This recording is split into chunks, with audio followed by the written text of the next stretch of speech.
could go all the way. 68 yards. And then by the fourth quarter was a laugher, very fittingly, in Dennis Erickson's first game as head coach of the Niners, 49 points. They win 49-7. Sure, can Tennessee get revenge for 2 lopsided losses last year against the... Well, Lambeau Field, there's no better place. The Sunday Night Football AFC Championship game rematch. The Titans at home this time against the Raiders. Mike Patrick and company. Chris, thank you very much, and we are delighted to be at the Coliseum in Nashville for the Raiders and the Titans. It is a rematch of last year's AFC Championship game, and Titan turnovers doomed them as they lost to the Raiders big, 41-24. In fact, in 2 games last year, the Titans gave up 93 points to the Oakland Raiders. Joe, you'd have to say pretty much that the Raiders own these guys. Yeah, Mike, if it ain't broke, don't fix it. And I think that's what the Raiders will do tonight. Look for them to go with their 3, maybe 4 wide, spread out that Titan defense. Rich Gannon threw 7 touchdowns in those 2 games, no interceptions. I don't see it being a whole lot different, the approach they want to take tonight. The Titans are looking for some revenge tonight after those 2 beatings last year. And, Paul, they go into the season, they're finally healthy. Yeah, the first time in probably 4 years that they've been healthy at the quarterback position with S.McNair and also with Eddie George as the running back. Neither one of these guys had a problem at the end of last season. They went right into training camp. They played very well in the preseason. They didn't even get a nick. They are ready to play. Chris, we'll be back to see you in just a few minutes. Our special kickoff time tonight is 7:50. Join us then. All right, Mike and Paul. Oh, say does that star-spangled banner yet wave?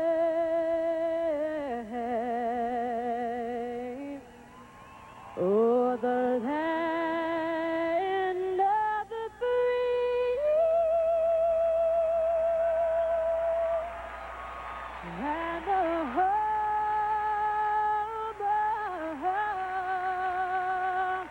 of the brave.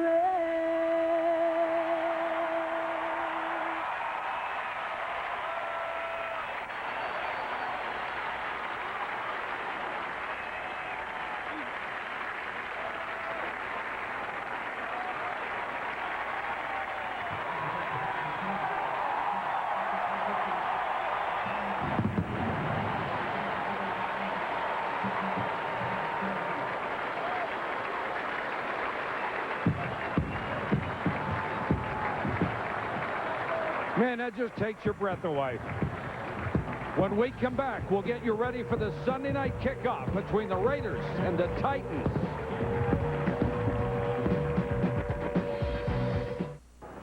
The inspector's on site. Be damned. Number 27 in your face every single Sunday. Turn my headphones off. Fierce. Nothing gonna stop. Relentless. Warrior. I enjoy intimidating people. I enjoy hitting people. I enjoy winning football games.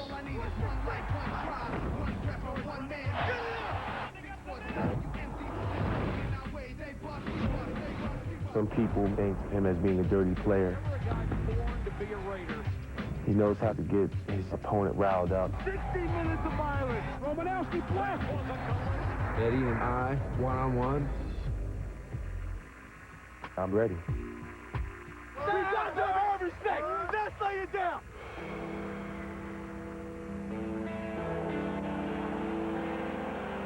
Two warriors going head to head.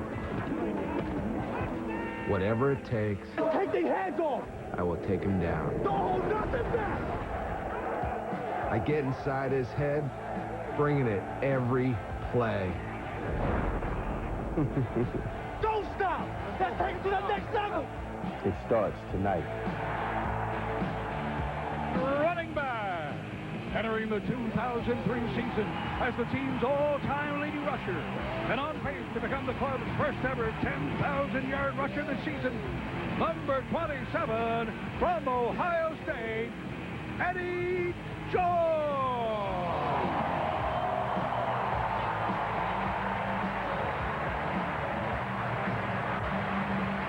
that's great.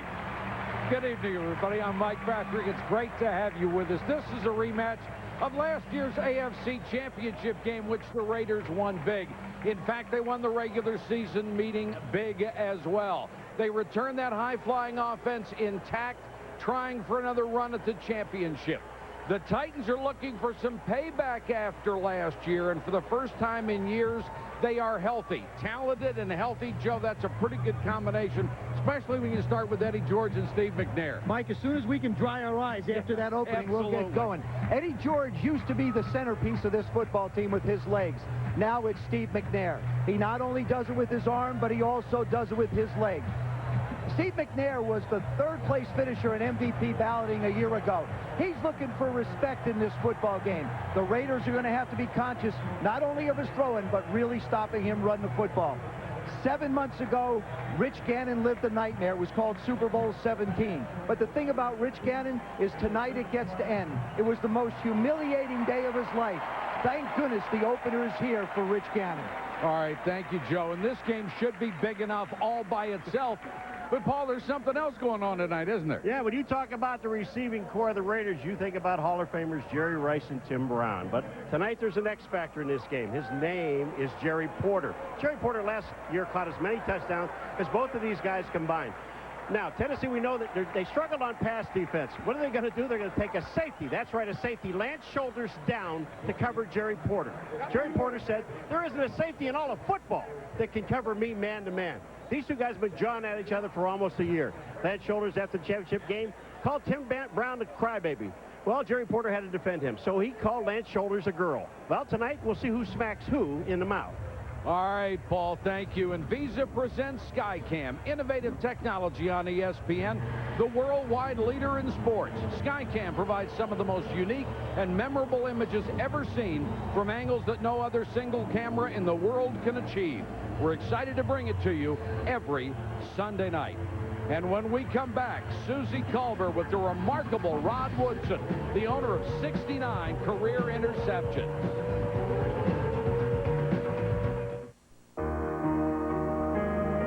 Tonight we have Rod Woodson wired so you can hear inside the game, and the future Hall of Famer is standing by with Susie. Well, Mike, Rod is closing in on the career record for interceptions. Tonight you go against your favorite guy, Steve McNair. You've got 6 interceptions against him. What do you do so well against Steve? I really don't know. I've just been lucky. I got a couple of assists last year against the guy. But, they're going to have a lot of emotions coming out here today. And we just have to match that emotion early. If we can do that, I think we're going to be all right. Last year, you become the oldest in the NFL to lead the league in interceptions. What's the key to the longevity? Luck. That's what it is, luck. Preparation can pair with luck, I think, all together. You can get some plays, you make some plays, you can help your team win, then you're doing all right. You do a lot of teaching, directing. We've got you mic'd up tonight. What might we hear from you? Hopefully nothing bad, but hopefully that we can get out here and be on the same page. Luckily for us, we're in their house, so as a defense, we're able to hear each other a little bit. So we can stay on the same page and not give them any deep balls, and we'll be all right. Have a great night. Appreciate it. Thank you. Susie, thank you very much. A sellout crowd here at the Coliseum in Nashville. These teams more than ready to kick off the 2003 season. Joe Nedney has it teed up at the 30. And that is Ronnie Jenkins. 2 years ago, he led the NFL in kick return yardage. And a needed addition to this ball club whose special teams were not particularly special. Jenkins from the 3. And a nice return by Jenkins across the 35.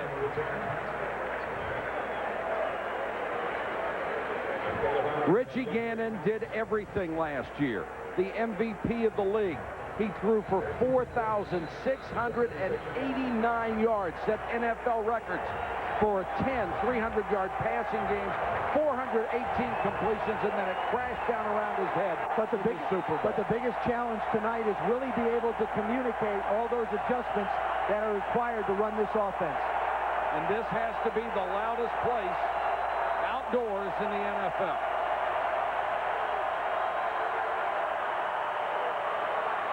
Gannon short set and immediately goes to his tight end, Doug Jolly. Schulters rips it loose, but after he's out of bounds. Here's the Raiders offense. Up front, Matt Stinchcomb is the new center on a powerful line. He won a three-way battle for the job. An unbelievable collection of talent in the passing game, led by J.Rice, holder of every receiving record worth having. Rich Gannon had his share of huge numbers, as we said last year, league MVP, all the rest, but it came apart in the Super Bowl. Second down, movement up front, and flags. That's exactly what I was talking about. The wide receivers are going to have to look into the ball before they can move so they won't get the edge. And also, I think it's going to put a lot of pressure on the tackles, Sims and Kennedy, to find out when the ball snaps. Before the ball was snapped, ball starts. Number 65, offense, 5 yards, still second down. That's Barry Sims, the starting left tackle, the fifth-year man out of Utah. We talked to him a couple of days ago, and he said he was really working hard on his inside protection to keep J.Kearse away from Richie Gannon. The thing about it is, you got J.Kearse on this football team. He will move around. He'll either play left end or right end, and sometimes they'll go with actually 4 defensive ends at one time. This time, T.Brown is in the slot to the near side. And Rich Gannon has to take a timeout.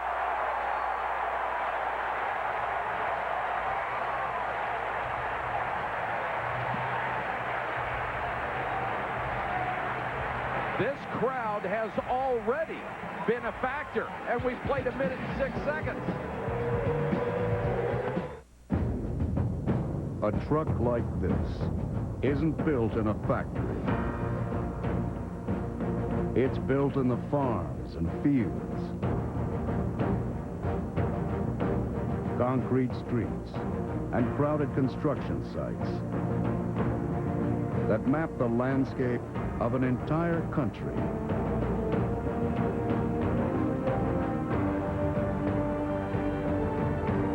Because when Ford builds the new F-150, there are promises to keep.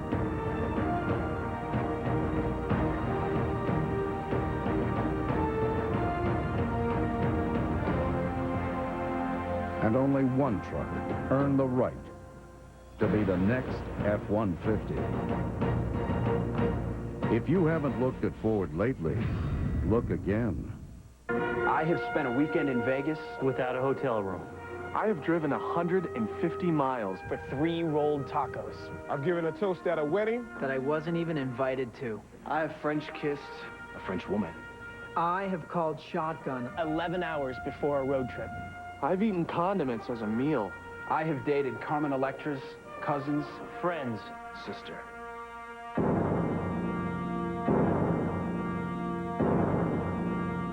A strong man, a hunter, a soldier, a weekend warrior, fighting nature. I don't cry at all. And fighting each other. I vote to expel Chuck.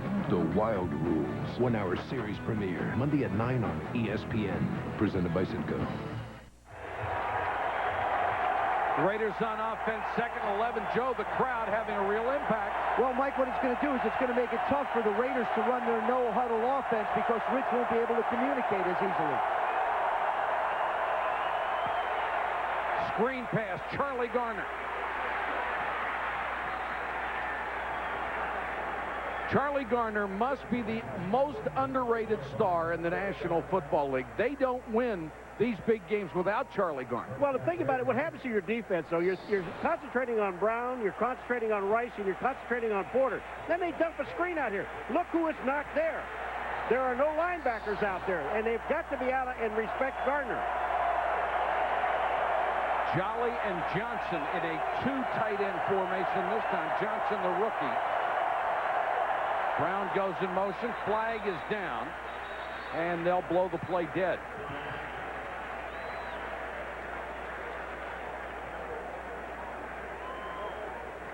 Before the ball was snapped, ball start, number 65, offense, 5 yards, repeat first down. That's 2 on Barry Sims, the starting left tackle. For Tennessee's defense, Can J.Kearse return to his all-pro form? A broken foot derailed him a year ago. At linebacker, Keith Bullock is a rising star. Last season, the leading tackler on the club with 177. The secondary is a question mark, but Samari Roll is not. A true shutdown corner that opponents usually try to stay away from.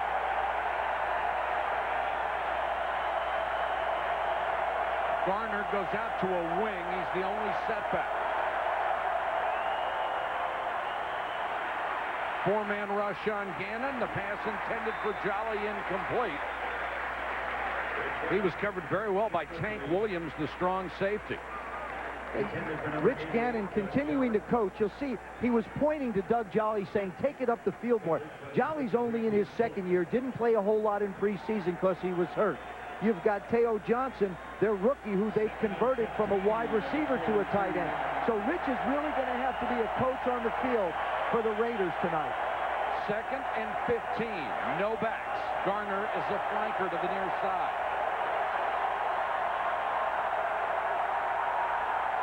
They're trying to get Porter back off the line of scrimmage. He's covering up the tight end. Gannon has to scramble. Reaches the 49. Bullock covered him up. I'm going to tell you what, all those guys, they had 5 guys spread out wide, and they ended up blitzing Lance shoulders. Now, how do you do that? It's still covered. Look on the left-hand side of the screen. You're going to see Lance shoulders coming in. He forces Gannon out. There goes shoulders right there. Gannon has him up in the middle, and they get him.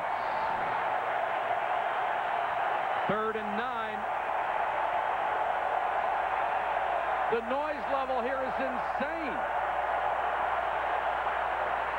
Another flag down. And Barry Sims is hoping it's not me. Joe, you know what, and you've been in this situation, but you know what's happening is that the tackles, the guards in the center can barely hear. The tackles on the outside can't hear anything. 55, offense, 5 yards. Watch the flinch of number 6. See him flinch? I got to be honest with you. I would think that he would be better off going into a 3-point stance. Because if you're in a 2-point stance with all this noise, the tendency is to rock a little to try and anticipate what you think is Rich's cadence. At least if you're down, you may not be able to see the end quite as easily, but at least you're not going to give up 15 yards like you already have. You're going to the 3-point stance against J.Kearse. You're never going to get out of it. Because you got the tight end next to you. 3rd and 14. Little screen to Garner. Charlie Garner dives down to the 43. He's close. It looks like they're going to mark it maybe 1.5 yards shy. You know what this noise does, really? It absolutely forces you to punt. Because you can't even take a chance coming to the line of scrimmage and try to get a quick count or any other kind of count with the noise that they would hear here. So they have to punt the ball. Plus, I think early in the game, if you're the Raiders, you're on the road, you want to play it a little bit more conservatively. Make the Titans go the full length of the field if they have to. Shane Leckler will kick it away. Justin McCairns waits inside his 10.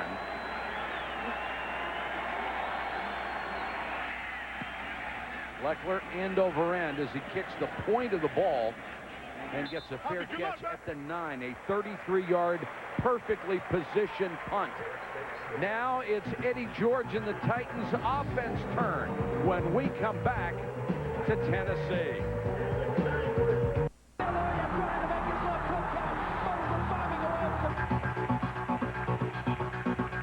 ESPN Sunday Night Football, brought to you by the next Ford F-150. Coors Light, the official beer sponsor of the NFL. Cold, down, easy. HP Technology, services, and people help make more things more possible. And MGM's Out of Time, starring Denzel Washington. The Tennessee Titans get the football for the first time in the 2003 season. They start from just inside their own 10-yard line with 11:05 on the first quarter clock. You don't have to scream now for a couple more minutes. No, I don't. It's unbelievable. Eddie George, the single setback. That's Aaron Kinney, the fullback slash tight end. McNair has to double pump. And that throw's complete to Mason against Terrence Shaw, taken out at the 26. A gain of 16 yards. This is all McNair. When you talked about him in the opening, Joe, and what he can do, it's his feet and his mind. He is as calm as I've ever seen him when we talk to him in the meeting. But watch what he does. He gives himself a chance to get this completion. I'll say this, the offensive line gave him a bit of a chance too. That play action really helped him out. Look how quiet it is. Huh? Look how quiet it is. Huh? Eddie George, healthy for the first time in 3 years, pounds it across the 30. The Titans offensive line has a new starter center, Justin Hartwig, who never played the position until this training camp. A good set of receivers led by D.Mason, coming off back-to-back 1,000-yard seasons for the first time in his career. And Steve McNair, healthy. That's good for the Titans, bad for defenses. Even with nagging injuries a year ago, he set multiple career highs. And there's Eddie George on the first play. He carries the ball 5 yards.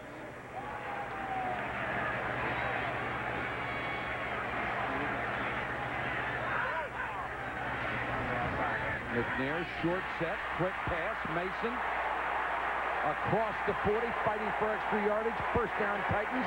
Terrence Shaw, second consecutive tackle. Guys, I can't tell you how important it is to be able to communicate to receivers, and it's so quiet. But the thing about McNair is he will work to Mason because he's the guy that he's the most veteran, and he's the one that's the most comfortable.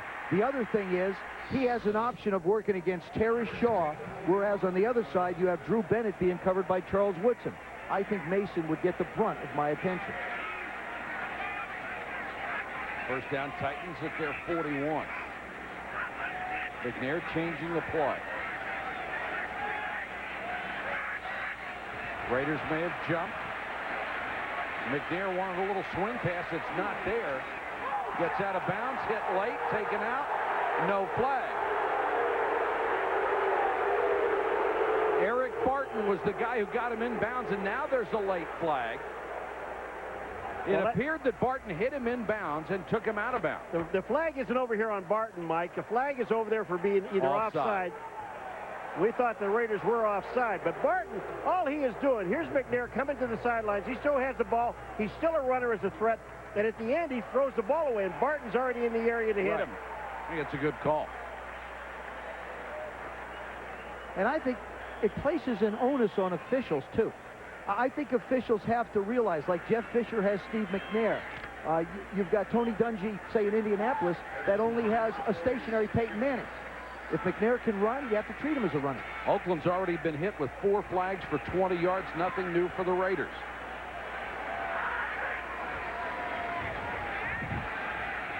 McNair flushed out again.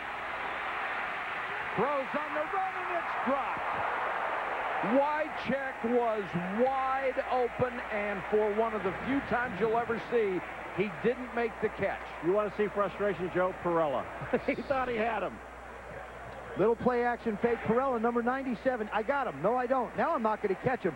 The thing that happens, and the thing that Steve McNair does so well, is when he makes the turn up the field, he turns his shoulders, he throws the ball better than anybody in football going to his left for a right-handed quarterback. And like we said, we ought to preserve that picture because very seldom do you ever see Frank Wycheck put the ball on the ground. Wycheck coming off of a serious concussion in the preseason. One of the most reliable guys there are. Eddie George pounds for about 3. We had this game down in Tennessee when Frank, the 11-year veteran, was injured during the preseason. And he said it was his 3rd since 2000 and the 10th of his career. Got whacked in the helmet. And fortunately, he wasn't seriously injured. They said it was funny because Jeff Fisher ran out on the field and Wycheck, who was out cold, was snoring. I also saw Frank at the hotel earlier today, and he looked at me and I said, "How you doing?" He said, "I'm really curious to see what happens when I get hit the first time tonight." So far, so good. 3rd and 2. Pressure coming on McNair. Incomplete. Flag on Shaw. Interference against Justin McCarron. Terrence Shaw had no chance. He was already beaten, and then he got into the face of the receiver. And when you're beaten, if he turns around, he may have a chance. But he had no chance on this ball. McCarron's just played it perfectly. He slows down. Watch McCarron slow down. Now, Shaw has nothing to do except to run into him. And then he gets his hands up in his face. There is just no place to go. He can't see the ball to time it. And what happens from a receiver standpoint, if you're underthrown, I'd say 9 out of 10 times you're going to get a flag drawn on you in this football era today. You know, the contact was minimal, and without the contact, there's no penalty, even though Shaw didn't turn around. He hits him in the face a little bit, so that's it. Tennessee has gone from inside its own 10 to the Raider 15-yard line on their opening possession. Eddie George, toss sweep, cuts it back, and that's something he could not do for the last 2 years. With a foot and ankle injury, he could simply not cut. Now he can run downhill again. You know, it really is. They know it, and people just criticized him, and the guy couldn't run, but yet he played. He couldn't do this a year ago, folks. He couldn't cut back inside and get himself in a position where he can unload on a linebacker or a defensive back. Those are things he couldn't do. When you see Rod Woodson, 17 years, he knows when Eddie George is coming downhill, you go for the ankle. Or duck.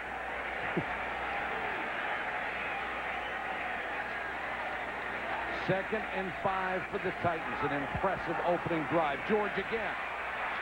Play action, fake in the pass.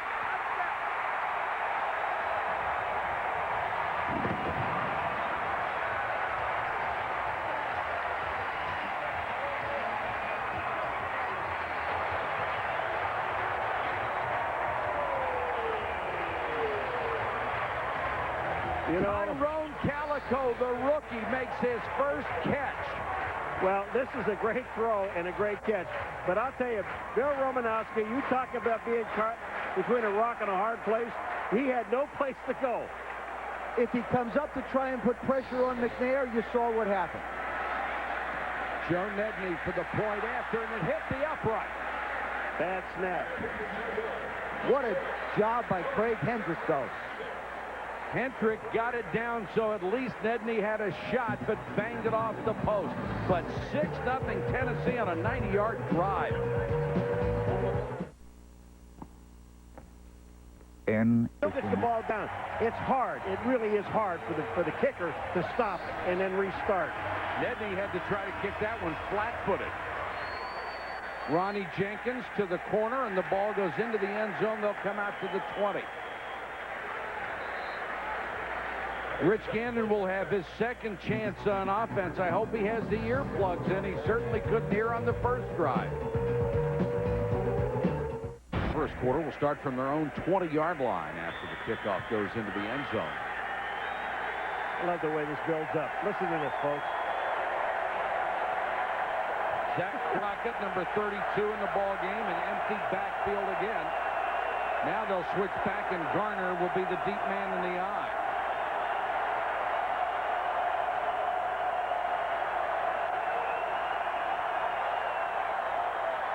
Charlie Garner. Let's go to Susie for more on Richie Gannon. Well, Mike, it doesn't seem as though talking to him that Rich Gannon is over that Super Bowl loss. He said it can really choke the life out of you, not let any air get to your brain, knock the wind out of your sails if you let it. He's trying to get over it, but as the MVP, he had to go out on the banquet circuit. Everyone wanted to talk about it. He tried to make light of it, but he said deep inside, it still burns pretty bad. Susie, we can understand that. It's such a tremendous season he had, and it ended on such a disappointing note. 2nd and 8. It is deafening at the Coliseum. Gannon can't find anybody. Under pressure. Sidearms incomplete. You know who stops this play? Was J.Kearse. Rich Gannon was going to throw the ball out to the outside, and J.Kearse, what he told us the other day, Joe, is we know we can't get to him, so what you have to do is take your initial step and then get up in the air. Watch what he does. Here's Sims on him. Watch this. Now watch it go up. When he went up right there, Gannon had to pull the ball down. That's just smart defense.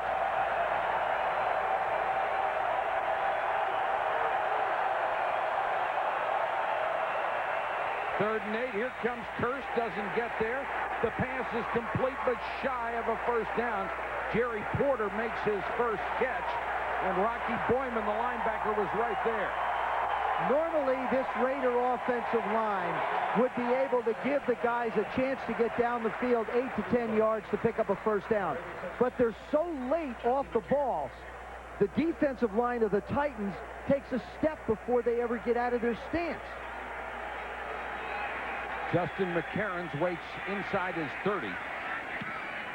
Oh, beautiful kick. Driven all the way back to the 14-yard line. McCarron still on his feet. And the Raiders kick coverage unit, lousy a year ago, gives up a 26-yard return on that punt.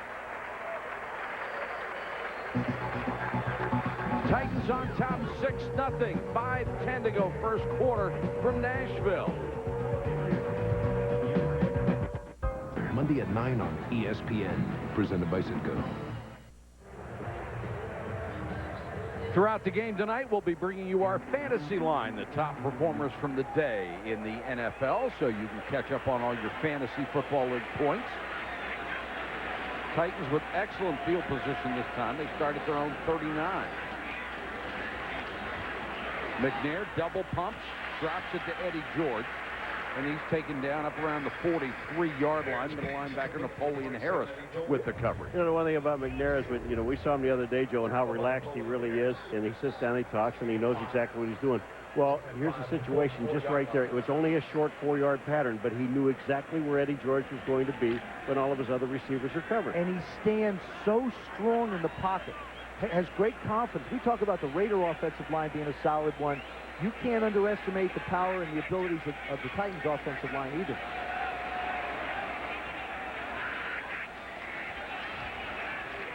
McNair has the ball knocked away. Still loose. They may call this this could be an incomplete pass. His arm was coming forward. Rod Coleman appeared to be the man that knocked it away. He starts to bring his arm forward. I think he's looking up, just checking. Well, and he looked at the bench. He's walking to the side. Here it comes. Does he go forward? I think that should be an incomplete pass. Tell you what, the Raiders don't want to hear this one. They're going to get it. They may get, that's an incomplete pass right there. This is the tuck rule all over again. There he goes. Mr. Davis, cover your eyes. Tennessee is challenging the ruling of a fumble. Well, when you look Al at that, is here, and he didn't agree with the first one. He's not going to agree with this one either. Well, I'm going to tell you what. You take a look at McNair's arm going forward, and this is what they're talking about, the tuck rule. Here it comes. Watch this. He's going through, and the ball hits. That's a pass. That's a pass. I don't care. It's still a pass. And it's an incomplete pass. Exactly. Your arm's going forward. Even if he was to try and pull it down, it wouldn't matter. It's still an incomplete pass. Now, the other thing we see is, remember, Justin Hartwig is a brand new center. And Rob Coleman at 285 just blows him right back into McNair's lap. And the Raiders are not going to have this football, in my humble opinion. In your what? I knew you were going to come. When has he ever had a humble opinion? All right. What have I missed here?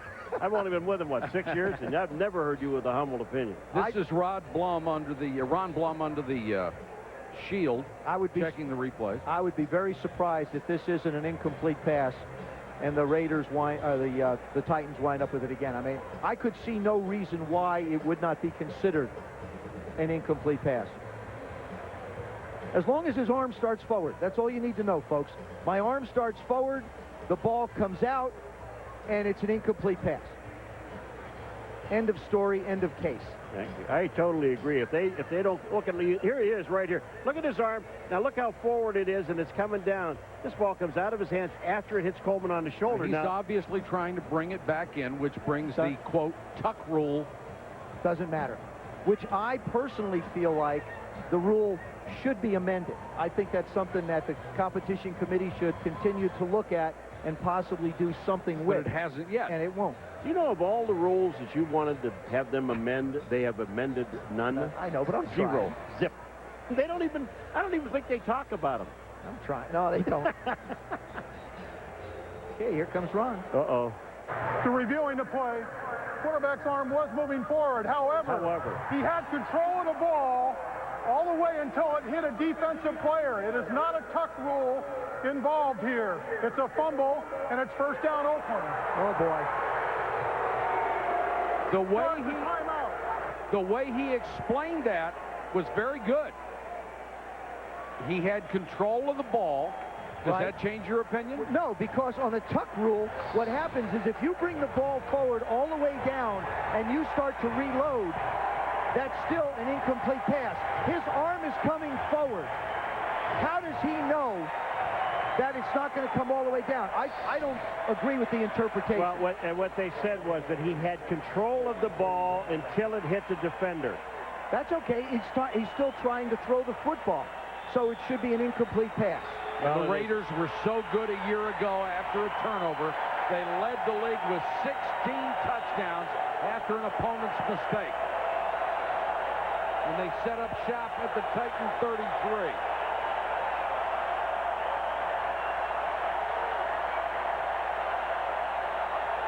And Sims moved again. What a horrible night for Barry Sims. Mark Trestman, the offensive coordinator, is going to have to change the cadence of this offense. He's going to have to stop audibilizing. You see number 65. It doesn't matter who's lined up outside of him. It doesn't matter whether it's Carlos Hall, whether it's Kevin Carter, whether it's J.Kearse. He is used to hearing Rich Gannon, and he can't hear him now. I'll show you the problems he's having. This is the third one that's been called, actually the fourth offside that's been called on. Now he's looking outside based upon what he thinks he hears. Still looking outside. Now he's looking inside at the ball, and he's a whole snap down late. Gannon with time. Throws short. Rice with his first catch down to the 31. J.Rice a year ago, 92 catches, 1,211 yards. He was 9th in the NFL in catches. He may be the first guy to get a game check and a Social Security check in the same week. He is not slowed down at all. And he led the ball club in both of those categories. You know what? And when you're in trouble, just look for number 80, because he's going to come back to you and help you. The Raiders go again with some youth in the backfield in Justin Fargas. 2nd and 8. Fargas on the toss. Excellent speed out of USC. There's a flag down. Boy, nice play by Andre Dyson on the corner. Oh, Andre Dyson. You talk about sacrificing your body. You're looking at a corner. They caught holding against the Raiders. But this is a great play by Dyson. You know, he just takes on the runner. Watch number 22, Andre Dyson. He sees the toss. Look at this. In the backfield. Look at him. He grabs him around the legs. Great tackle. I'll tell you the other thing. I just don't believe you can run laterally against the Titan defense. I just think they're too fast in the defensive line as well as the linebackers. Remember when Bill Callahan told us they did an in-depth study of the penalties last year, why they had them? They got a lot of penalties on the outside. That was another case that they get a penalty on the outside trying a sweep. He called it the edges. He felt like that's where most of them occurred. Now it's 2nd and 18.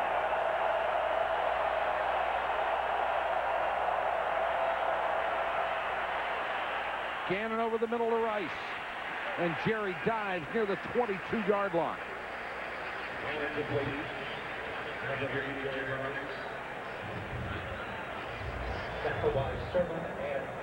And this is what the Raiders do offensively. They don't have the speed other than with Jerry Porter to challenge. So now you see Rice come along, just look for the opening, makes the play out front, picks up the additional yardage. He can run crossing routes like that for the next 10 years. He really can, Mike. He has enough speed to be able to just be a concern, not necessarily a big threat down the field. 3rd and 10. Raiders trying to take advantage of a fumble. Draw play, Garner. Charlie Garner inside the 25. It looks like a yard shy of a first down. Now you try and kick a field goal here. During warm-ups, I was out on the field. I watched Sebastian Janikowski kick one from 58 yards. Well, they're not sure yet because Gannon went to the sidelines and Janikowski is standing over there, so they... No field goal. Here comes Richie Gannon. Bill Callahan rolling the dice early. Well, here's the other side of it. You've got Zach Crockett, number 32. He scored 8 touchdowns in goal line situations. I don't know if there's a better short yardage back. And then you combine that with Chris Hetherington, and you've got yourself a ton of beef headed towards the line of scrimmage. And now Gannon has to use another timeout, his second of the first half. And now they'll have a chance to talk this over for another 45 seconds before they decide if they'll actually go for the first down.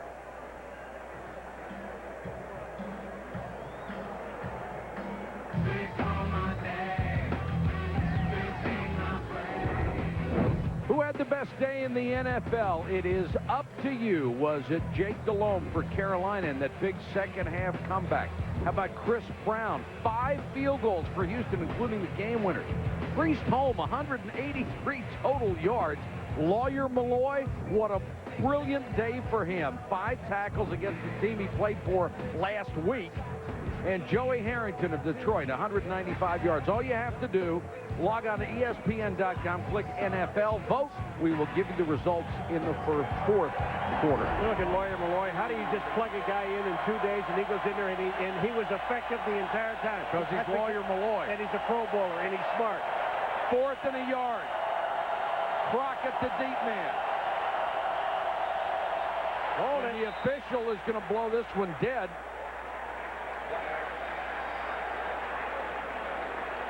Delay a game.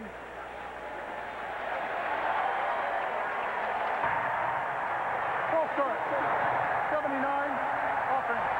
5 yards. Still 4th down. Well, Barry Sims is saying, thank God it wasn't me. You know why? That's why I wouldn't have done it. You can't communicate.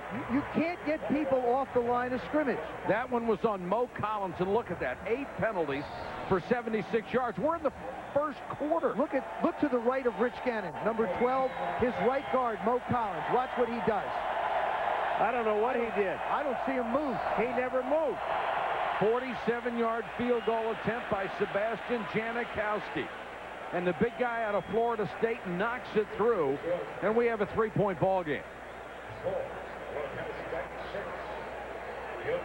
So the Raiders get the break on the fumble, and they get 3 out of it. I think the Raiders are withstanding a tidal wave at this point. The young guys have to learn how to hear. The offensive linemen have to get comfortable with what they think they're hearing from Rich Gannon. And I believe that so far, I'd say the Raiders can't be displeased with the score of this football game. I think surviving's a perfect word. Monday Night Countdown, 7:30 Eastern on ESPN, the best place to get ready for Monday Night Football. Then on ABC at 9, it's the Monday Night Game. Warren Sapp and the Super Bowl champion Bucks against Donovan McNabb and the Eagles. Well, you know, a lot of people put a lot of importance on that very first game of the year in the Eagles in Tampa Bay. Just remember something, folks. You know, the Dolphins lost today. They got 15 more. New England? Yeah, New England lost. They have 15 more games. So don't put too much into whatever happens tomorrow night and or tonight. The Tennessee Titans started last year 1-4, wound up in the AFC Championship game. But I got to be honest with you, if you're a Dolphin fan, you're still sick to your stomach. Ooh. And this one will go out of bounds. A big mistake by Janikowski. The penalty is just so harsh for kicking the ball out of bounds, you can't do it. And Bill Callahan says, why? 30 yards from the spot of the kick. First down. Let's go to Susie. Mike, there is no doubt that the leader on this Titans team is Steve McNair, and that means on both sides of the ball. Samari Roll, the defensive leader, says when McNair speaks, they snap to attention. He is the motivating factor. Everything that McNair has endured and been through, it motivates you to be a better player across the board. Well, that was even echoed by Bill Romanowski, Susie, when he said, you know, I thought he was a pretty good player. Then we played him in the championship game. We hit him and hit him and hit him and hit him, and he didn't even slow down. He said he really respects the guy. When he and Eddie George played the last 2 years hurt, there was no one guy could go sit on the sideline and say, hey, you know, I can't play. Yes, you can. If you aren't going to be inspired by that, you're not going to be inspired by anybody that plays on your team. Eddie George, straight up the gut. 5 more to the 45. You know, I was also talking to Bill Romanowski last night. He made a point that has not really come to fruition for the Raiders. He said, what we want to do is we want to create doubt in their minds early. And that meant stopping Eddie George and controlling Steve McNair. They have done neither. Now you got to wonder, is there doubt in the Raiders' mind now? Defensively, can we hold on? Eddie George, 4 carries, 17 yards. Draw plays, got it again. Flag goes down at the end of this play. Eric Barton with the tackle, but Justin Hartwig was in the middle of the pile. They threw the flag right at him.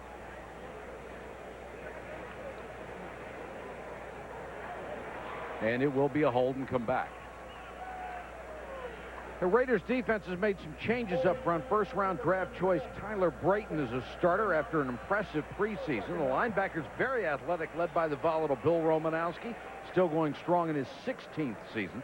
The secondary has the brilliant Charles Woodson, one of only 3 corners ever voted to the Pro Bowl in his first 4 years. The other 2, Ronnie Lott and Mike Haynes. And Charles Woodson is in a contract year. He is inspired. He is motivated. And he will get one. And he is healthy. Yes, he will get one. He'll get a new contract. A big one. Yes. 2nd and 13. George in the flat, and they throw the tight end screen to Shad Meyer, and he dropped it. They set that up really well. I'll tell you what, we've seen. Now, first of all, we had Frank Wycheck drop a ball. 2 tight ends have dropped the ball in this game. I thought, you know, when we talked to these guys, how keyed up they were 3 weeks ago about playing the Raiders, and it was a preseason game against the Buffalo Bills. And then we just asked them the other day, can you calm down and get this team calmed down? Well, I think they have, but except for a couple of young guys that haven't calmed down.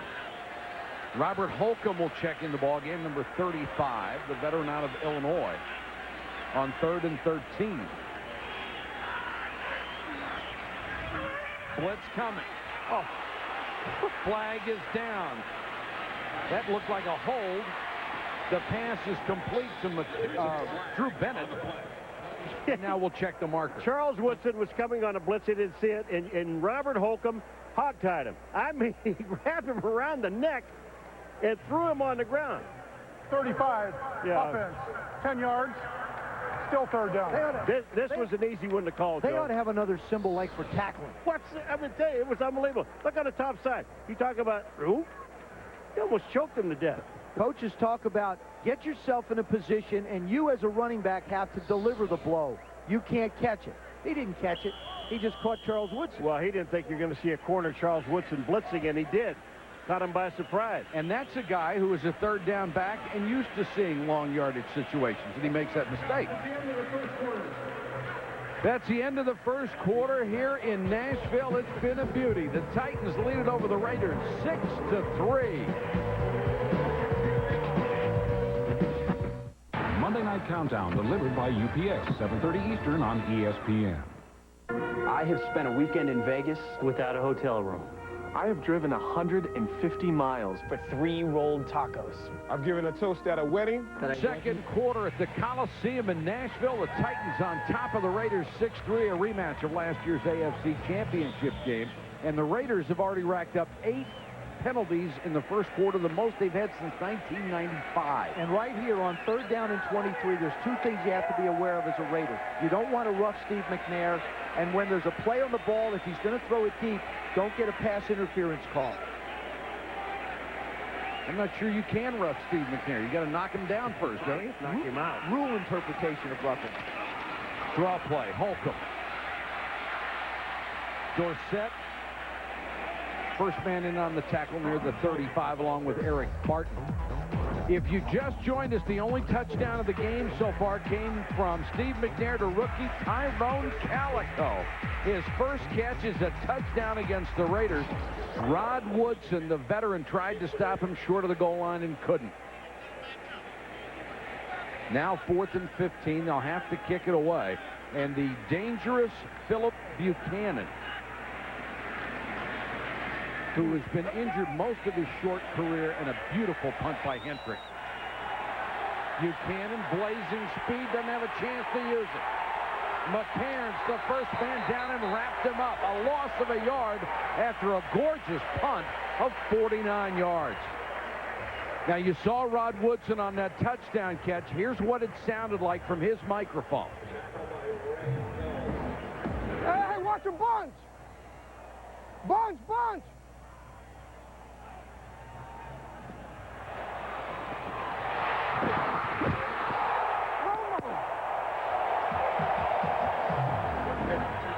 You heard him say Romo, referring to Bill Romanowski. He thought he should have been somewhere else on that coverage. I thought the play-action fake put Romo, like Paul said, in no man's land out there.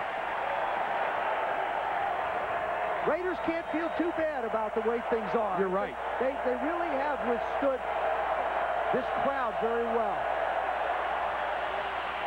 Charlie Garner. Carter is in there along with Keith Bullock. Let's go to Susie. You know, Mike, one of the things that Jeff Fisher said he'd be looking for tonight was, has age caught up with the Raiders? Well, I don't know, but there are 6 guys 37 years or older.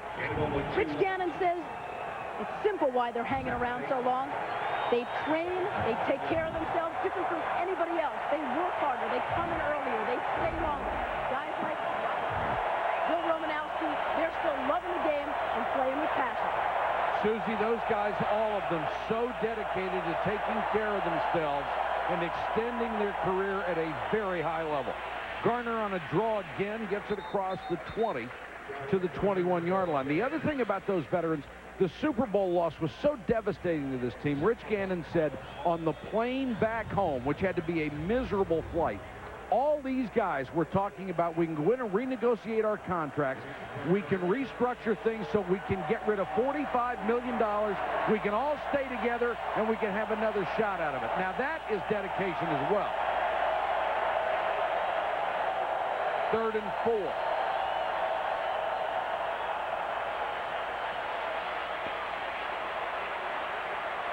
Gannon just can't find anybody. Now throws sidearm incomplete. Intended for Jolly. Schulters was the only one who was really close to it. Boy, I'll tell you who did a great job. That whole secondary, Joe, these guys were on a bunch, on 3 guys on one side. And that secondary just jammed them all in the middle. Nobody had a chance to get out and get open. And Gannon had to scramble and try to find someone, and there was still no one open. They really don't have anybody but Porter that can run by. So they're just up in their faces, muscling them. But that's the same secondary that Rich Gannon picked apart for 93 points in 2 games last year.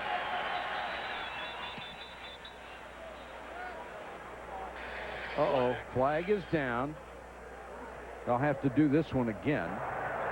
Well, that ball just went 90 yards. 83, offense, 5 yards. Still 4th down. That one is on O.J. Santiago, and I think that is the 6th false start of the first half against the Raiders. Check it, 7. Penalties was one of the things that Bill Callahan just studied to the nth degree in the offseason. Studied every form, every type. Leckler will punt again. McCarron's waits at his 33.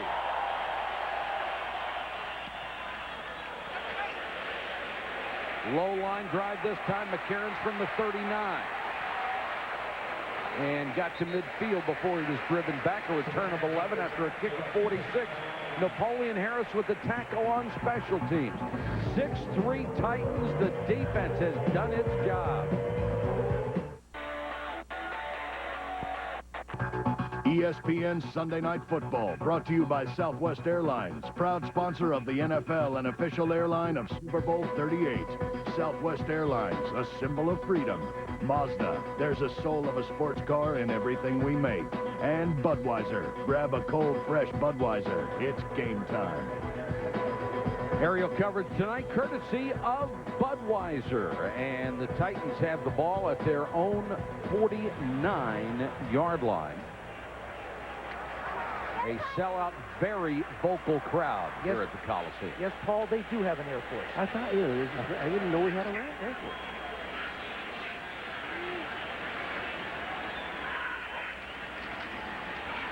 Eddie George uses that body lean, gets 5 more. The stats very revealing in the first quarter. I want you to take a look at the Raiders' total offense, 74 yards. Their penalty yardage against them was 81, so they lost a net 7 yards in the first quarter. You can't do that and beat anybody. And most of them 30 yards of it were on 6 offsides or illegal movement penalties. 2nd and 5 is such a dangerous down for defenses against Steve McNair because he can do anything. George against the blitz.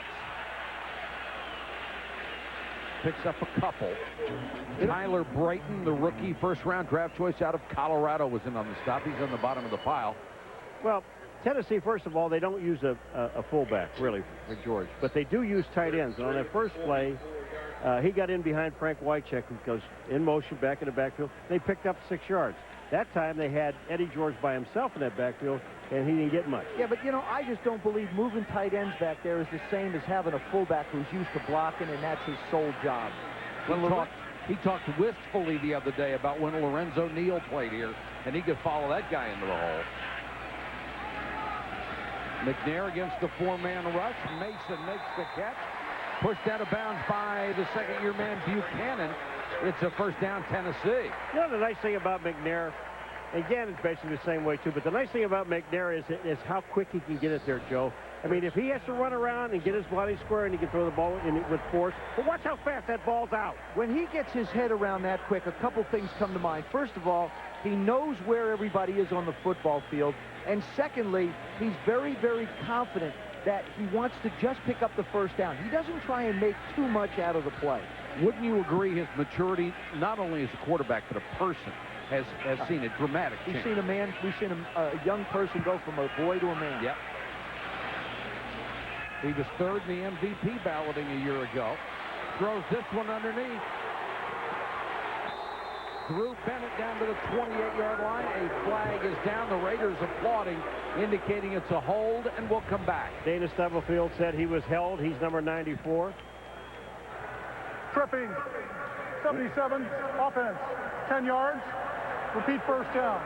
Justin Hartwig, who has been moved into the center position because Tom Ackerman was hurt, who they brought in, is the 4th different center that the Raiders have had, right in the middle.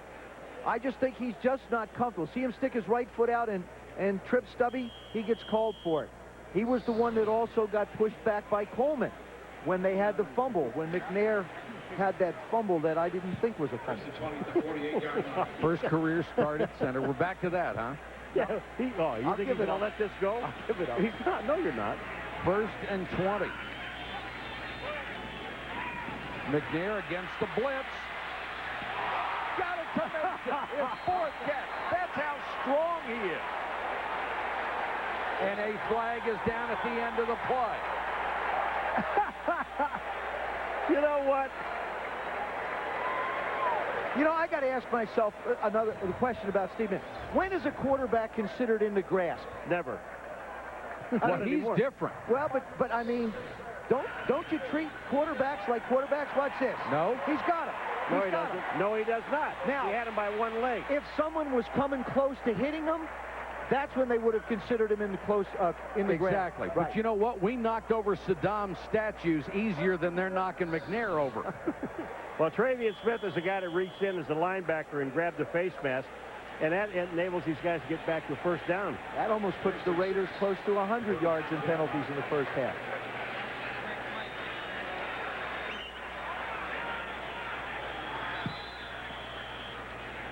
Another whistle.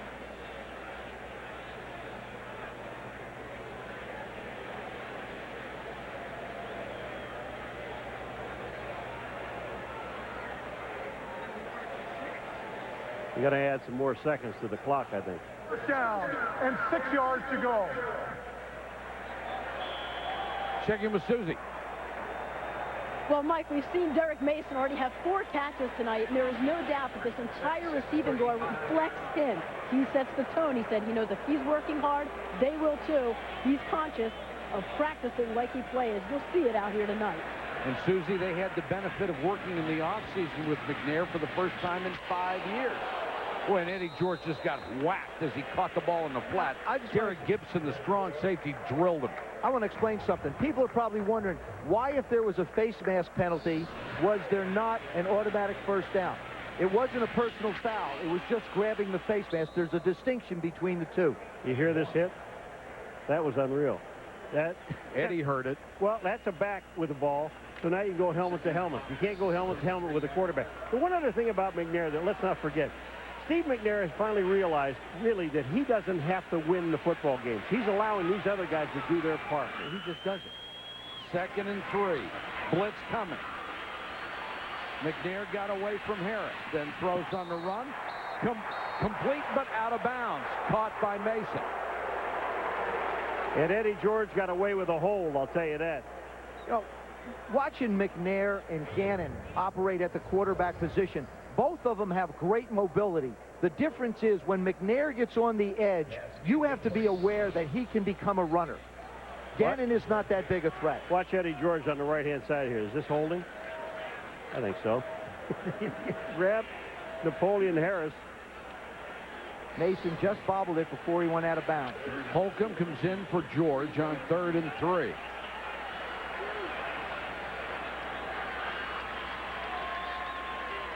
If they don't make it from here, it would be a 49, 50-yard field goal attempt. And McNair will use a timeout. Each club has one left with 8:42 on the first half clock. We've got a timeout here at the Coliseum in Nashville. 6-3 Titans. It's a spectacular. It's an extravaganza. It's NFL football on parade. Is he doing the robot?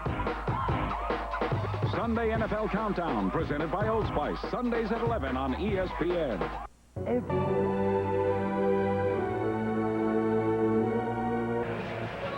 Back in Tennessee, Mike Patrick, Joe Theismann, Paul McGuire, Susie Culber, our entire ESPN crew. It's great to have you with us for the Sunday Night Football opener. It's been a good one so far. Steve McNair facing a 3rd and 3. Holcomb, the running back, in the backfield.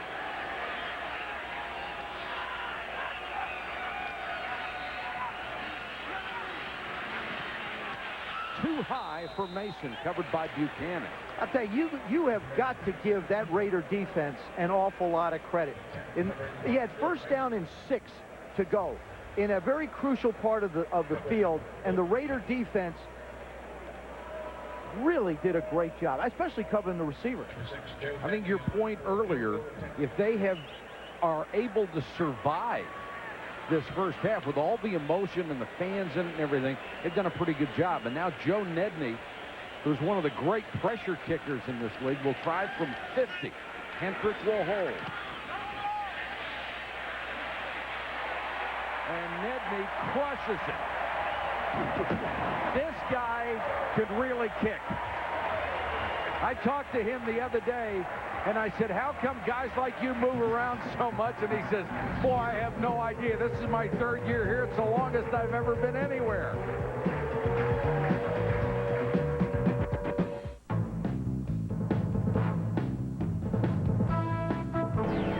It's been a beauty so far. Steve McNair with the only touchdown to T.Calico. Rich Gannon has been under pressure, relentless pressure, throughout the first half. This crowd has been into it big time, and Steve McNair has seen the football team he thought he would have this season. They're up 9-3 after Nedney's 50-yard field goal. Say, Mike, you're talking about T.Calico catching the touchdown. He's on the kickoff team.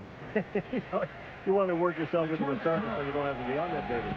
Vargas and Jenkins are deep for the Raiders. Jenkins turned the corner, and Nedney got a piece of him as he came by and tripped him up, and Nedney is slow to get up. Nedney's hurt. Bump up the volume. Eddie Berlin was also in on the tackle. Next Sunday night, 7:30 Eastern, you can watch NFL Primetime, and we'll catch you up on all the day's action. Then Brian Urlacher and the Bears go to Minnesota to take on Dante Culpepper, Randy Moss, and the Vikings on ESPN Sunday Night Football at 8:30. It was Randy Moss any good today? Only nine. Unbelievable. Of course, the Bears are retooling on offense, so they may have to count on Brian and the defense. Dante had some fumble problems today, as he had all last year, but put up some respectable numbers. But it was Randy Moss. 9 catches, 9 to the 15, and had 150 of the 195 yards. Ouch. And a TD. But how bad was Brett today, Favre? Oh, I mean, he had a great preseason. That tells you about preseason. Joe Nedney is down, and he's holding that right knee. Just kicked a 50-yard field goal. Well, this is what you call sacrificing your body. You look at how his leg got stretched out. Nedney his right leg just slid out. He said the other day when he was in Arizona and they brought Chris Jackie in when he got hurt, and they had to decide who they were going to keep at the end of the year, they kept Chris Jackie, and he said the reason was that Chris Jackie had Super Bowl experience. And he said, why would that matter in Arizona? Let's check in with Chris Berman. Chris? Michael, maybe the NFC North is no lock for the Packers. Dante Culpepper 9 times for $150 to Randy Moss. They reopened Lambeau Field, but the fans didn't like it. Vikings 30-25 over the Pack in an upset. Boomer, he is something to watch. He is just an unbelievably gifted athlete. You saw Nedney coming off under his own power, but gingerly. Back to that Minnesota Viking, I thought Dante did some very mature things. I thought he threw the ball away. I thought he did a pretty good job. But he's got to learn to run with the football. If you're going to put the ball in the quarterback's hands, you're going to have to be able to teach him how to hold on to it when he gets hit and protect it, especially when they were trying to run the clock out at the end of the ball game. Pump up the volume. Alvis Whitted, number 87, is in the lineup for the Raiders. Garner tries to come off the right side and taken down before he reached the 35-yard line. I agree with you one thing. If you're going to run this football against this Titan team, you better run up the middle and not run outside. You can't run. Mark Trestman, the offensive coordinator, I think in the last 2 series has done a very smart thing. He's come out and he's tried to run the football. What you're doing is just sort of quieting the crowd down a little bit and not allowing guys like J.Kearse to just light up and go after Rich Gannon. Boy, and there's the last thing that Tennessee wanted to see. J.Kearse, who has had 2 surgeries on his broken left foot, had a sprained ankle during the preseason, is down.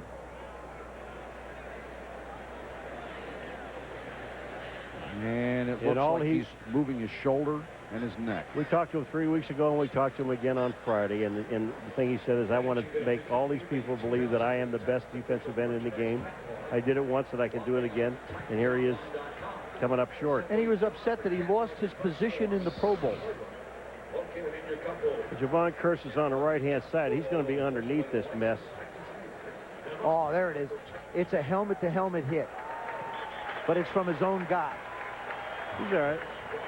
That was his first tackle of the night.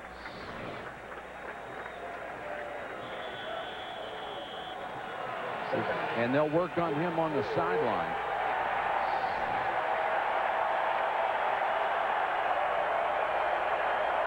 There's where he gets banged, right there, by his own man. Ronald Curry, number 89, is in for the Raiders. Garner trying to go up the middle, scratching and clawing his way to the 37. You know, we talked to J.Kearse, and you talk about a guy that wants to prove to a lot of people. Watch how frustrating this is. He tries him inside of Sims. He doesn't make it. Now, Lincoln Kennedy just returns him to the inside. He doesn't make it. He gets knocked down. You know, he is frustrated, and I guarantee you, this guy is not going to stay on the sideline.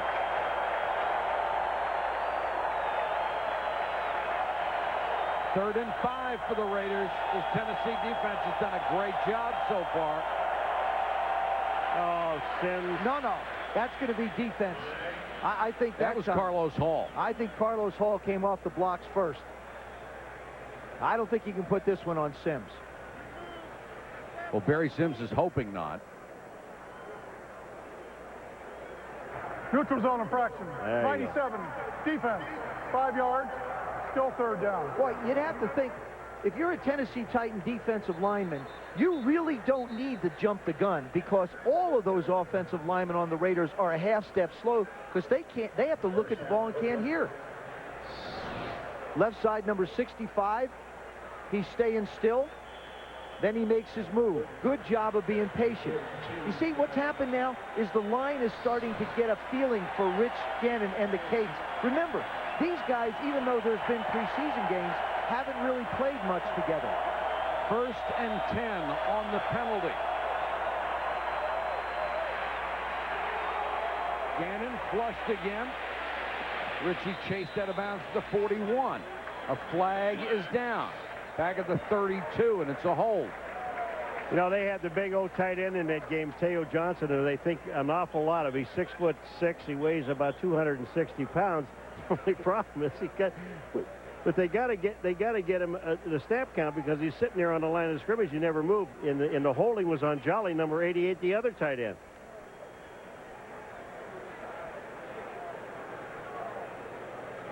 Ron Blum's been busy tonight.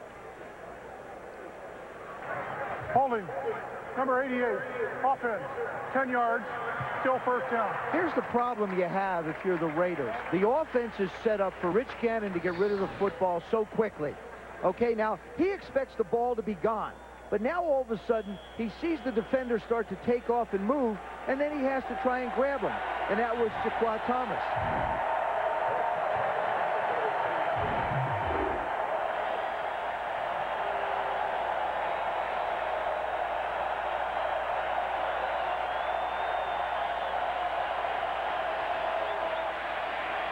Gannon sits in the pocket this time and throws to Brown. Couldn't hold it at the 45.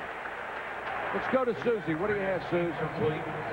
Well, Joe Nedney is walking off the field right now under his own power.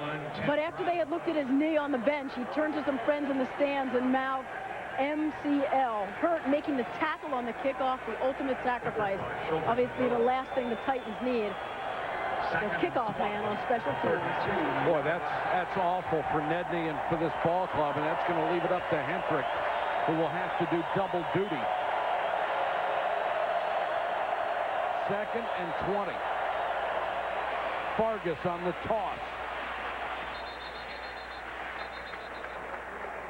Fargas, a 3rd-round draft choice out of USC. If you're a little bit older, you might remember his dad, who played Huggy Bear on Starsky and Hutch. You got to go back away for that.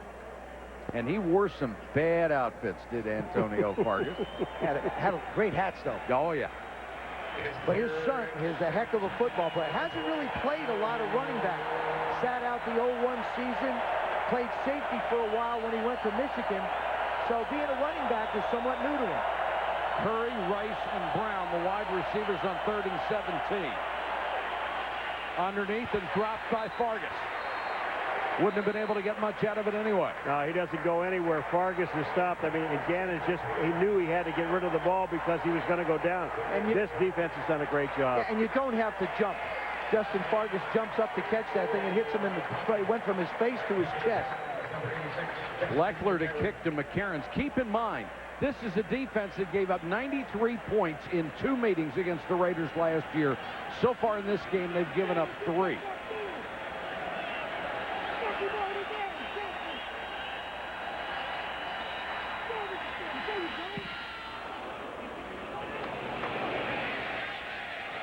McCarron's back pedals to the 6. Boy, and the Raiders' coverage units are playing exactly the way they did last year, badly.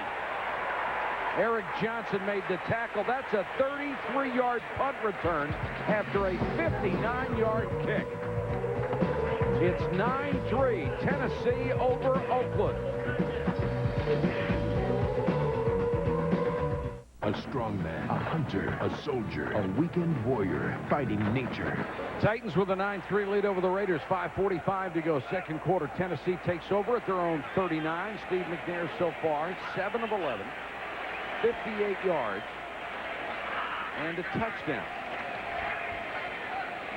Throws this one in the flat to Aaron Kinney, and the ball taken by Woodson, but after the whistle.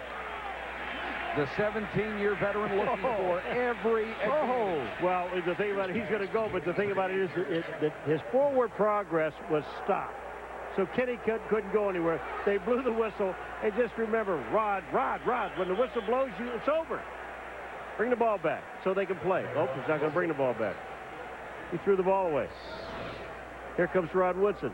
Now, you see, they've got Kenny stopped. He can't go. He's not going any more forward progress. Now Woodson takes the ball out of his hand, but the whistle had already blown. Here comes Woodson now. Watch this. I got it. The whistle. Whoa. That was a close whistle to the ball coming out. Holcomb comes in for George, and Holcomb will get the football. Barton and Dorsett combine on the tackle. People talk about Steve McNair, and really coming into the season healthy has made a difference for him. You look at the shot he takes going out of bounds, the shot he takes delivering the ball. Now, this is how strong he is. This is one tough quarterback. Didn't make it to the Pro Bowl and feels like he's looking for a bit of respect. I got to be honest with you. Nobody from the Titans made the Pro Bowl, which amazes me. The only one that got there was K.Carter, and that was because Jeff Fisher, the coach, was there as a need pick player. I think there'll be more Titans going this year to Hawaii. Oh, that's good. And more flags.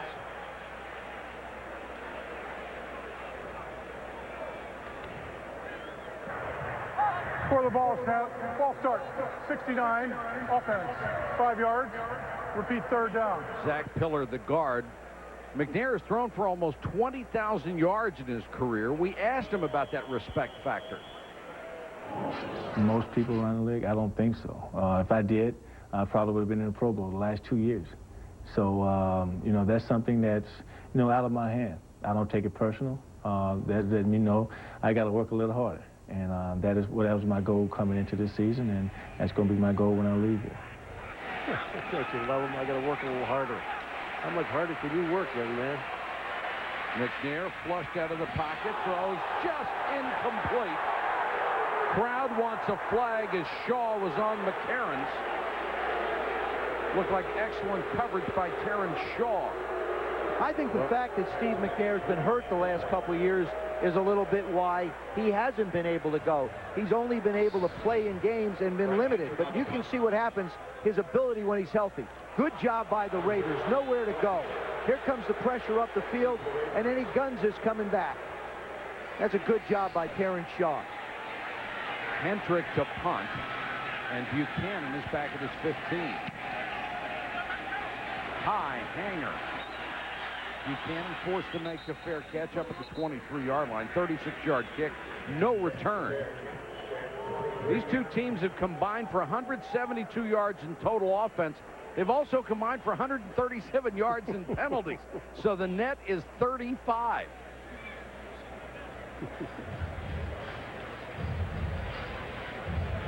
Rich Gannon has 3:55 to go on the first half clock. He starts from his own 24. And only one timeout. About a 2-minute warning. J.Kearse is back in the ballgame. He's lined up at left end. Gannon, short set, and throws complete to his tight end, Doug Jolly. Peter Sermon with the tackle. Remember when Rod Woodson tried to steal the ball? Here's the way it sounded from his microphone.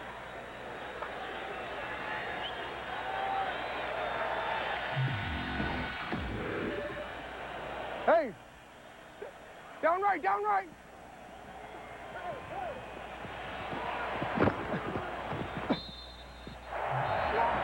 Boy, and the steal and a whistle almost simultaneous. And another flag. I love it. I love it when these guys go outside. Carlos Hall is pointing at Jolly. Jolly's pointing at Hall. All right, who is it? It's Jolly, who's not very happy right now. Ball start. Number 88, offense. 5 yards. Still second down. That is the tight end, Doug Jolly. This is Rod Woodson. How close was this as he takes the ball away? Hey! Down right, down right!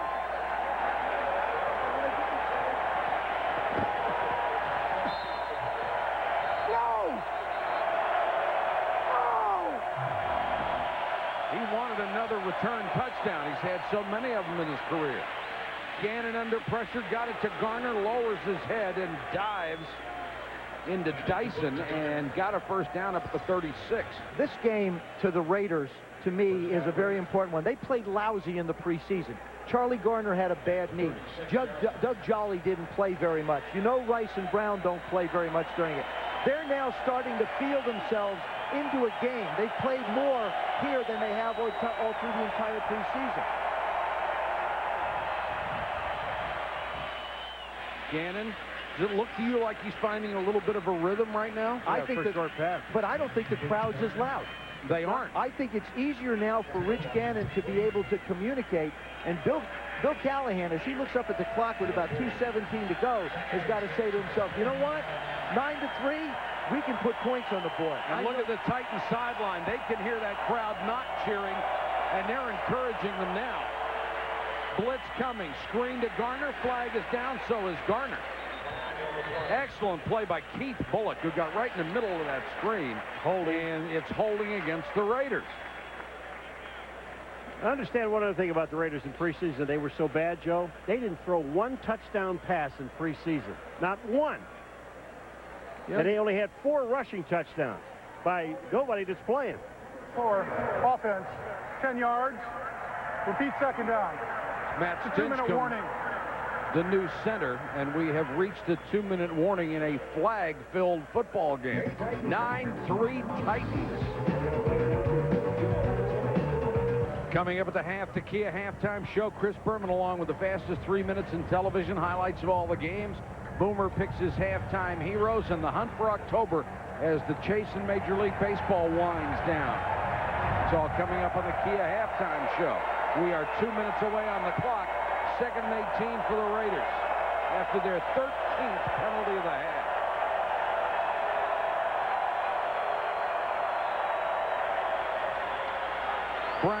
Gannon under pressure, got away from Schulters.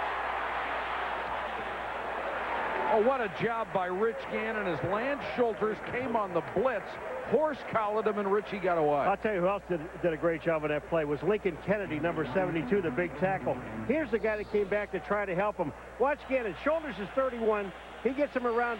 Now, on the left-hand side, you're going to see number 72. You see him going down on the ground? That was Lincoln Kennedy, the big tackle. And that's what happened. You saw Justin Fargas, a rookie, trying to block a safety. You just don't go to the ground when you've got a blitzer coming. 3rd and 18.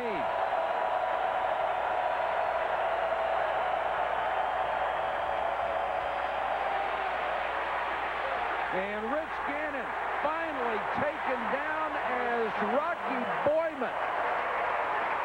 Yeah, but you know who was on the bottom? Kevin Carter had a hold of his ankle, and Rich Gannon couldn't get out. Guess what? There's another flag. No. Right side of your screen, number 93 comes around Lincoln Kennedy. Look, he's on the ground. He grabs Rich's foot and doesn't allow him to go anywhere so that Boyman can come in and make the play. If this is against the Raiders, you refuse it. If it's against the Titans... It looks like it's against the Titans. You got to say to yourself, thank you. Because it was 3rd and long. Unsportsmanlike conduct. Number 98. Defense made contact with an official that's 15 yards and an automatic first down. Robert Smith, and you wonder why, after a play like that, he would make contact with an official. He might have been complaining to the official that he was held and got too adamant about it. It didn't make any difference he was held. They tackled the quarterback. It's 4th down. You got to kick the ball. Go sit down. I totally agree with you. It would have been 4th and 22. Now it's a first down. And they would have had the ball back with 1:40 to go. Exactly. Robert Smith with a huge mistake. Now Gannon looking to the sideline. He says he can't hear. And he has this prerogative. This is a real veteran move. Still up to the official, though. I know, but but he can appeal. He may look at the official again, and he'll tell him to go ahead. But now he's gotten it established in the official's mind. We used to have a situation where every time the quarterback said they couldn't hear, they would tell the crowd to quiet down. And then we got to the point where the referee would say, hey, you can hear, get in there. And or if you don't quiet down, we're going to penalize him 5 yards. Now Ron Blum has come over to say to Jeff Fisher, you've got to quiet the crowd down. This, to me, is the most ridiculous thing in football. to have the official come over to the home team coach and ask him to tell these people not to scream for their team. I like to know who the guy is with the guts that says to 80,000 people, shut up. Well, you know, like, I mean, what's Ron Blum going to say to Jeff Fisher? What's he going to say? What's Jeff going to say? How am I supposed to do this? There should never be a penalty for home crowd noise under any circumstances. I'll tell you what, they're throwing Robert Smith out of the game for hitting an official. Now that is what happened. He touched an official. Now he has to leave the game.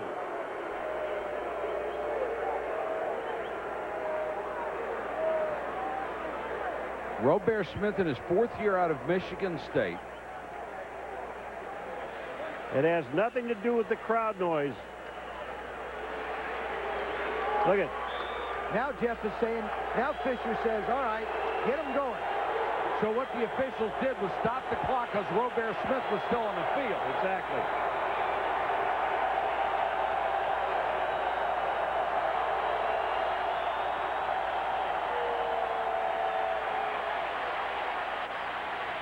Gannon with a sidearm toss to J.Rice, makes the catch at the 36. Boy, what a great job by this offensive line of the Raiders. I mean, Gannon had all the time he wanted. They had a 4-man rush, and nobody left the line of scrimmage. They have 1 timeout left, and I don't think anybody in football runs a 2-minute as well as Rich Gannon.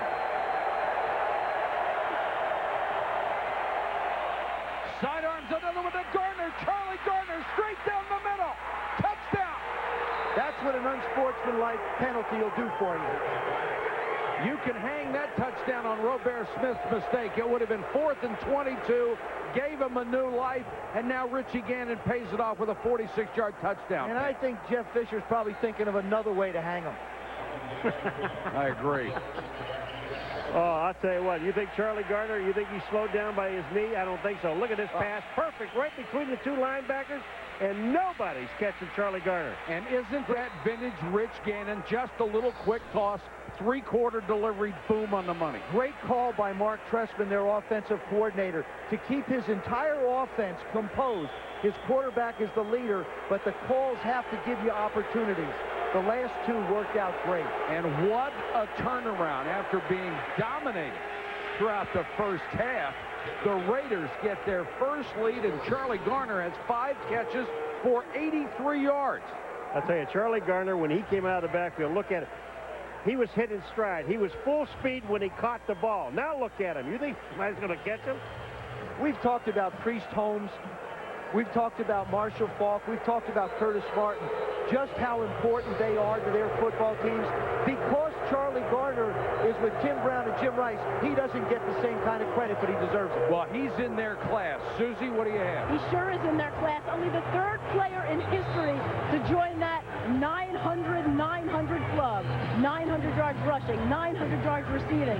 Callahan says his competitive nature is extreme. A guy who's wired down in and down out, lives and dies with every snap, and that's contagious. And in that respect, he is the heart and soul of this team. He gives them a pulse.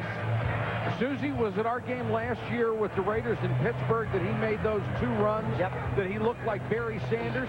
And you don't say that about guys very often, that they look like Barry Sanders, but he did. And one of the Raiders' biggest concerns about tonight, because he didn't play much in preseason, was how healthy he would be with that bad knee.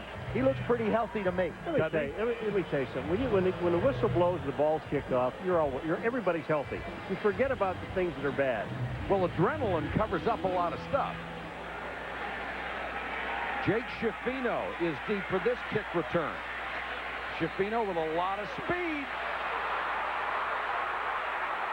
Boy, the return game has been terrific for Tennessee. Terrible for the Raiders, and another flag. A 40-yard return by Schifino. They are killing them on kicks and punts.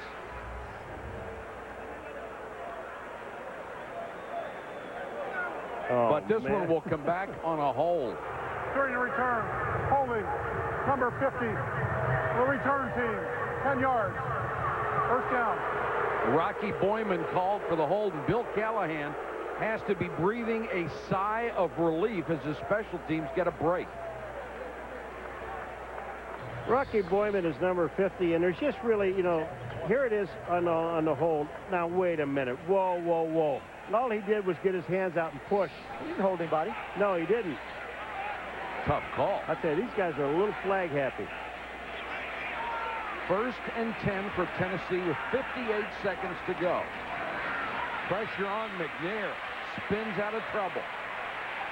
Throws on the run and wide check to the 40. You know what I asked McNair the other day? He's talking about the receivers. You were telling him, asking him about all the speed he has downfield and on the outside. And I said, what about Frank Wycheck? And he just smiled. He said, I always know where he is. Well, he only needs 12 catches coming into this game to be the 4th NFL tight end with 500 career grabs. What an exclusive club. Get out of bounds. Get out of bounds. Cuts back in. All right, guys, here's the problem for the Tennessee Titans. Joe Nedney is hurt. Okay, Craig Hendricks has been a guy that's kicked off, but who's going to hold? This is where I think, you know, they let a Neil O'Donnell go, who I think is so valuable. What do you do now that you're starting to get in position because of some great concentration? Philip Buchanan has the interception, or at least he thought he was going to at least knock it down. But you look at total concentration on the ball, that's perfect. Look at this. Watch the concentration here. Now that is what you call looking at the ball. McCarron looks at it, looks it in, and then the thing he should have done here is true. Get out of bounds. Turn left. Get like a NASCAR driver. Hang a big left. Well, that's one of the things that you've got to know when you're in this time of the game. You've got to know how many timeouts you have, and you've got to know where the out of bounds is. Well, they have none now after having to stop the clock there and only 19 seconds on the scoreboard. And I want to know who's going to hold. He may have a drop kick. Illegal. No, it's still legal. Legal? I know Paul did it once. I didn't watch it. McNair rifles this one over the middle. Now they've got to get up and spike the ball as Kinney made the catch. Clock running. They've got time. Look at the great job by those receivers getting back and hustling. Boy, that is efficiency. And really, Jeff Fisher is a detailed coach, especially when it comes to getting field goal units out and also getting his teams lined up to kill the clock. Craig Hendrick hasn't tried a field goal since the 2000 season. And it looks like Drew Bennett, number 83, will probably be the holder.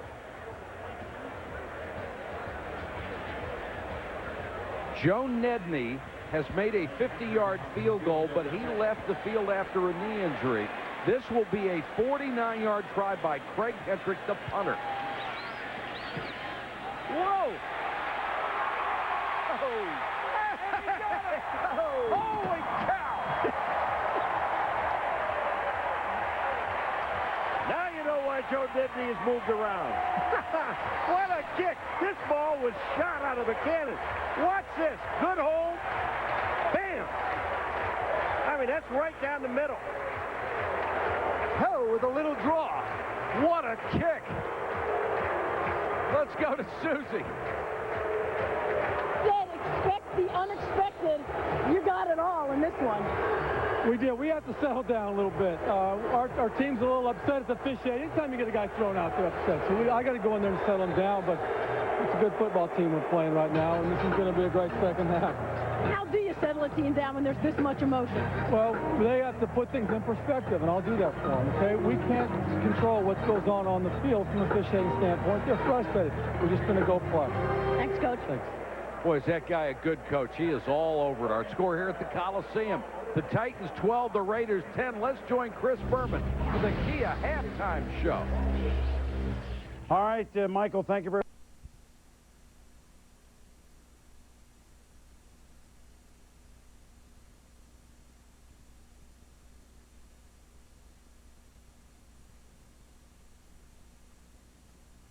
Goal at the gun for Tennessee has regained them the lead, 12-10, second half of the ball. Craig Hendrick, the punter. For the injured Joe Nedney, hits a 49-yard field goal. What a tremendous first half, 12-10. Let's go forward. What are you looking for in the second half? More of the same? Well, I think that Eddie George may touch the ball a little bit more. He only carried the ball 7 times in that first half. They want to get him at least 15 to 20 carries. I think that may happen in the second half. I think Barry Sims will figure out how to stay onside. I think that's what... the other thing is, I think the Titans have got to take some shots down the field. They took one chance. They got a pass interference penalty. I think it's an opportunity for them to be able to take some shots. I know they want to run the football to try and keep that Raider offense on the sidelines, but still, you got to try and get some big plays. Tennessee gets the ball first. Jake Schifino is the deep man. He had a nice kickoff return that was negated by a penalty. Schifino driven 5 yards deep, this time by Janikowski. Moments ago, Susie had a chance to talk to Bill Callahan. Bill, your team had the most penalties by a team in the first half since 1994. What can you do to correct that? We are still in this game. It's 12-10. We've been resilient throughout the first half. We're still in it. We can correct it and rectify it in the second half. Hopefully we can pull it out. Thanks.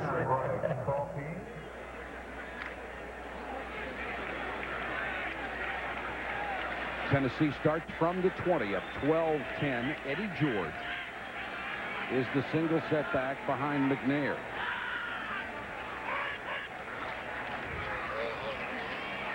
And Eddie George plows for about 3. We want to take you back to the play where Robert Smith was thrown out of the ballgame for making contact with an official. It was a huge play because it would have been 4th and 22. Watch what happens.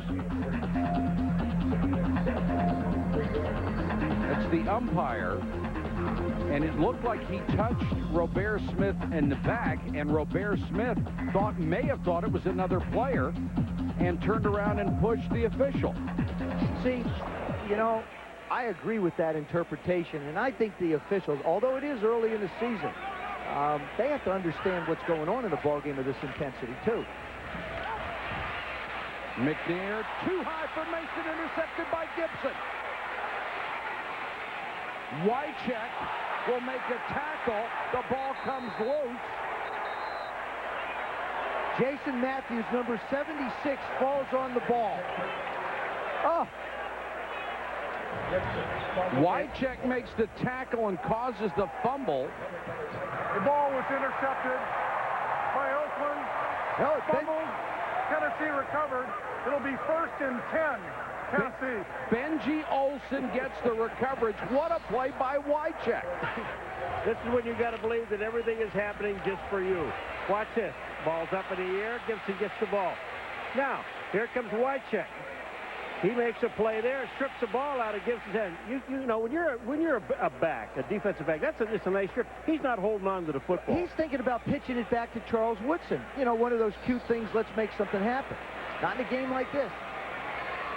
So all the result of it is a 1st and 10. And Eddie George, another flag is down as George is drilled as he just got back to the line of scrimmage. See, I don't think that Tennessee's going to be able to run the football very effectively. I think that Steve McNair's got to put it up deep and loosen them up a bit. Those safeties are getting right around the line of scrimmage. Rod Woodson was right there. Rod Woodson made the tackle a yard in the backfield.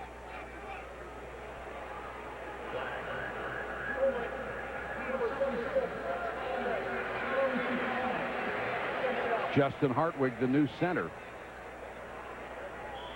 They decline the penalty, so instead of 1st and 20, they'll settle for 2nd and 10. Not only is he a new center, he's never played center. Exactly, until this preseason. I don't understand this call. I don't understand why you don't take a 10-yard penalty. It would be 1st and 20. I agree with you, Paul. Shows some confidence in your defense, doesn't it? Yes, it does. Romanowski coming on the blitz. McNair hangs in there, throws deep. Mason was back there, covered beautifully by Shaw. That looked like a rocket. All right. Bill Romanowski gives you 100% on every single play of practice in the game. Look at him to the outside. Now, that's Hopkins blocking on him. Romanowski just staying. And watch. He never, ever quits, this guy. He made a lot of heads turn in preseason when he put one of his teammates on injured reserve in a fight during practice. Was fined heavily for it by the ball club. That's enough for a first down as McCarron's against Rod Woodson. Justin McCarron was one of those guys who was hurt. He's their punt returner. He's one of the young wide receivers that they have to count on. In his third year, didn't play a whole lot a year ago because of the injury. And I really believe that this receiving corps now, as it grows through the year, will become more and more dangerous. They're fast, they're tall, they're young, and they can do a lot of things for Steve McNair.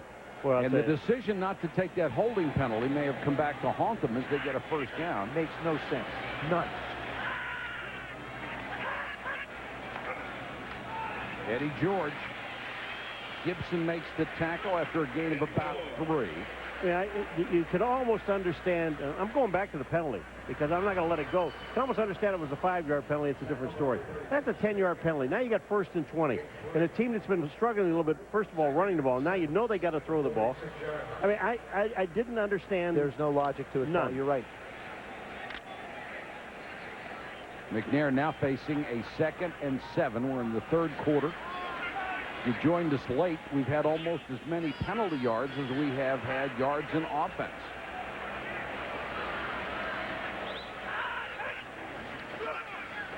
McNair, short set, throws incomplete, almost picked off. Woodson on Bennett. You know, every time a pass is thrown, even watching the games today, it seems like every time a pass is thrown and a defensive back is even close, everybody holds their breath. It's like a jumper in basketball. Everybody waits for it to go through. Everybody's waiting for a flag to come out. Defensive guys actually can make great plays. And here's one by Charles Woodson. Doesn't make any contact, does a good job of knocking it away from Bennett. That's an all-pro play. That's why you don't go over there, and it's a mismatch. He can control that side of the field. He's made a bunch of those all-pro plays. When he's healthy, is there anyone better? No. 3rd and 7. There's some close. 4-man rush. No pressure yet on McNair. Throws out in the flat. He's got Mason. Boy, you know, I said in the end of the first half how the Raiders' offensive line blocked and how good they looked and how much time Gannon had when he hit Garner. Take a look at McNair. Look at the time that he has. Now, he could either run here or throw. Does the smart thing, and he hits Mason with the ball. Look at Mason down the sideline. Watch this. He's got Buchanan. He loses Buchanan. Buchanan just falls down. There's another guy who hasn't practiced very much in preseason, Philip Buchanan. Derek Mason now 5 catches, 58 yards. He had 79 last year, won over 1,000 for the 2nd straight year. Eddie George. Ooh, Stubblefield waiting in the hole. Let's go to Susie for more on Derek Mason. Well, Mike, we knew this was going to be a heavyweight battle, a battle of revenge. And Derek Mason said, it's like one of those bullies at the playground who beats you 2 times, and you spend the summer lifting weights, and you can't wait to see him again. This time, the Titans felt like they were truly prepared for this Raider team, and Derek Mason is leading the way for this receiving corps. Hey, Susie, that bully didn't just beat him last year. It whipped the living bejesus out of him. Well, also Derek Mason said that he got out of his own game. He wasn't running patterns right in the championship game. He didn't do anything right. Rushed everything. McNair out in the flat. Kinney pushed out of bounds by Travian Smith. You can sense how coordinators get into a rhythm. Mike Heimerdinger right now is in a very comfortable rhythm. He's the offensive coordinator of the Titans. You know, and he really... What's happened is he's grown with Steve McNair now in his 4th year. He says, I have to continually challenge Steve now. He knows the offense. Keep giving him things. Keep giving him challenges. There's Mike now in his 4th year as the offensive coordinator for this club. 3rd and 8. Flanker screen. Mason. Boy, did Woodson play that perfectly.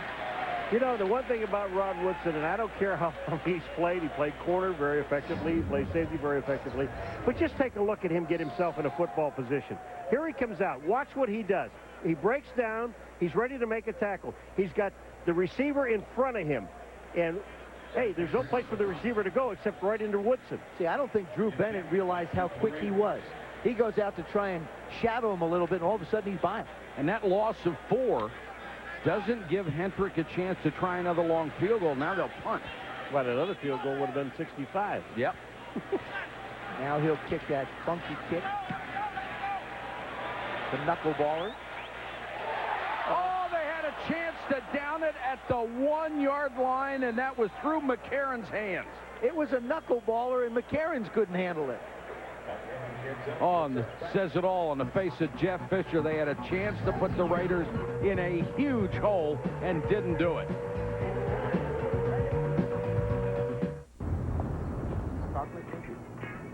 Hey, Bobby.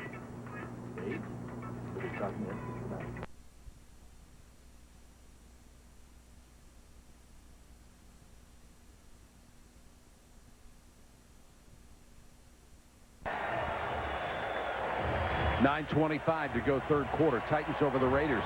It's a 2-point ball game at the Coliseum in Tennessee. Crowd trying to get back into it. They were so loud in the first quarter. You almost get the feeling everybody has laryngitis after that, and they can't get going again. Jerry Porter hasn't had a ball. T.Brown hasn't had a ball.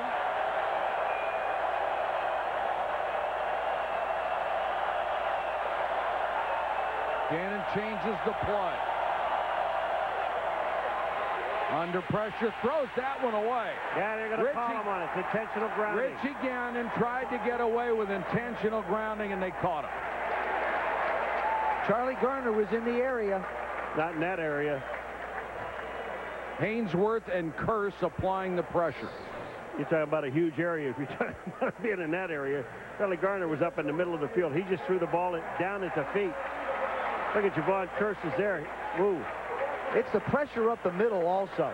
Kevin Carter, Albert Hainsworth, those guys coming up the middle are making Gannon's life miserable, which is really the way to defeat this defense. 2nd and 20. 4 wideouts on the field. Garner on the draw, nothing doing. Hainsworth was right there in the hole. Now you got the crowd back into it.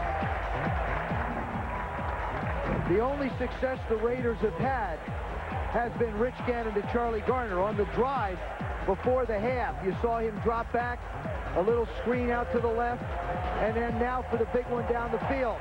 Fires it right down the middle. That's the success they've had, the middle of the football field.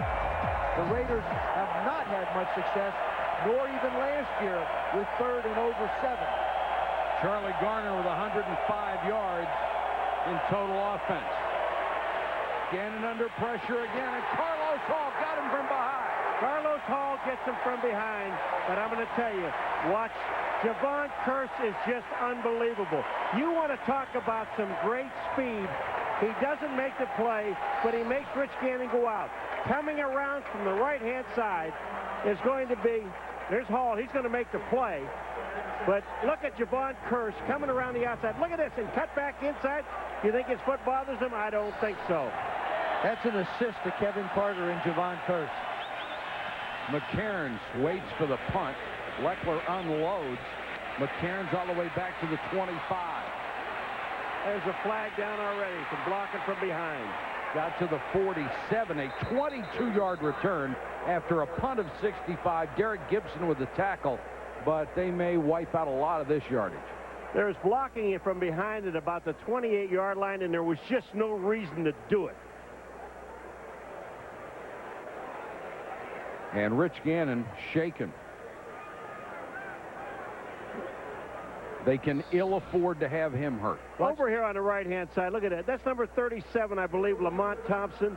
I mean, there's just no reason to make that hit from behind. If you can read a guy's name, you never hit a name. Lamont Thompson was added just this week as the final cuts were made down. Well, he may be deleted.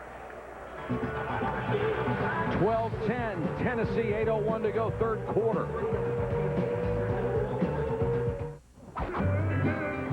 We're in the home of country music, Nashville, Tennessee, and they are picking and grinning tonight. Nice town with a lot of nice people in it. 12-10, Titans lead. They take over Holcomb. gets a carry in relief of Eddie George. Dana Stubblefield has replaced Sam Adams on his football team. And talking to Bill Romanowski, he says it's a huge upgrade. Stubby just gives him a lot more athletic ability up front. One of the things Bill Callahan talked about, he wanted to get the defense faster, and certainly he was a guy who could really help. And also, Stubby was shocked when he got the phone call that said, hey, you're no longer services are required in San Francisco. Romanowski shows blitz and comes. They pick it up. McCairns with the catch, pushed out of bounds by Charles Woodson. Three catches for Justin McCairns. Steve McNair said, you know, I've got some guys, and you ask him, Joe, do you have confidence in these young guys on the outside? He says, do I ever? Watch McCairns. He's working on Woodson's, one of the best, and he just makes a move to the outside. That ball is thrown perfectly. It's a first down. And the Titans really have some depth at wide receiver for the first time, I think, since Jeff Fisher has been the head coach here. They can go 5 and 6 deep now at the wide receiver position and not really get much of a drop-off. Well, they haven't had that kind of talent at wide receiver since they were the Houston Oilers.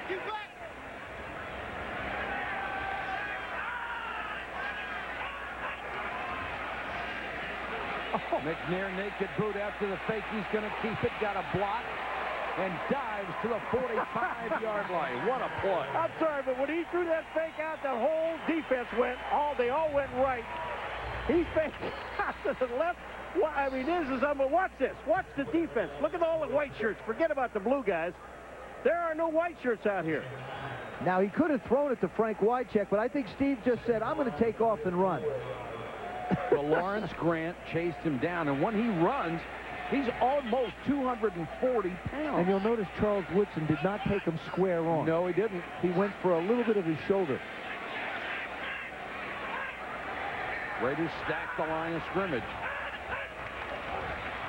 And they bring 7 guys.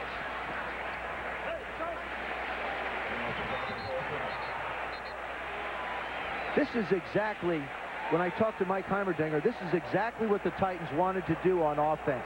They wanted to be able to control the clock and keep that Raider offense on the sideline by being able to run the football, whether it be with Eddie George, Robert Holcomb, or Steve McNair. It didn't matter. But as long as the Titan offense is out there, that means that T.Brown and Jerry Porter and Rich Gannon and J.Rice, all they can do is watch. You can't score 93 points staying on the sideline. That's for sure. McNair fakes the draw. Romanowski on the blitz, and he just about killed Holcomb. Holy cow, he just ran right over him. Look at Big Bill. Oh, yeah, that's me. I hit him. I hit him. Yes, I'm the guy that hits you. Now, watch this. Holcomb is number 35. Now, here's what you call running over a fullback or a halfback. And I'll tell you, Romo, he caused this play. McNair has to get out and throw it to the outside. But did you notice once he ran over Holcomb, he didn't even slow down? No, didn't break stride. No. Chuck Bresnahan, the defensive coordinator of the Raiders, I mean, he's got the number 3 rush defense last year. I mean, this is a pretty good defensive football team. Now he just continues to come after Steve McNair with 5, 6 people.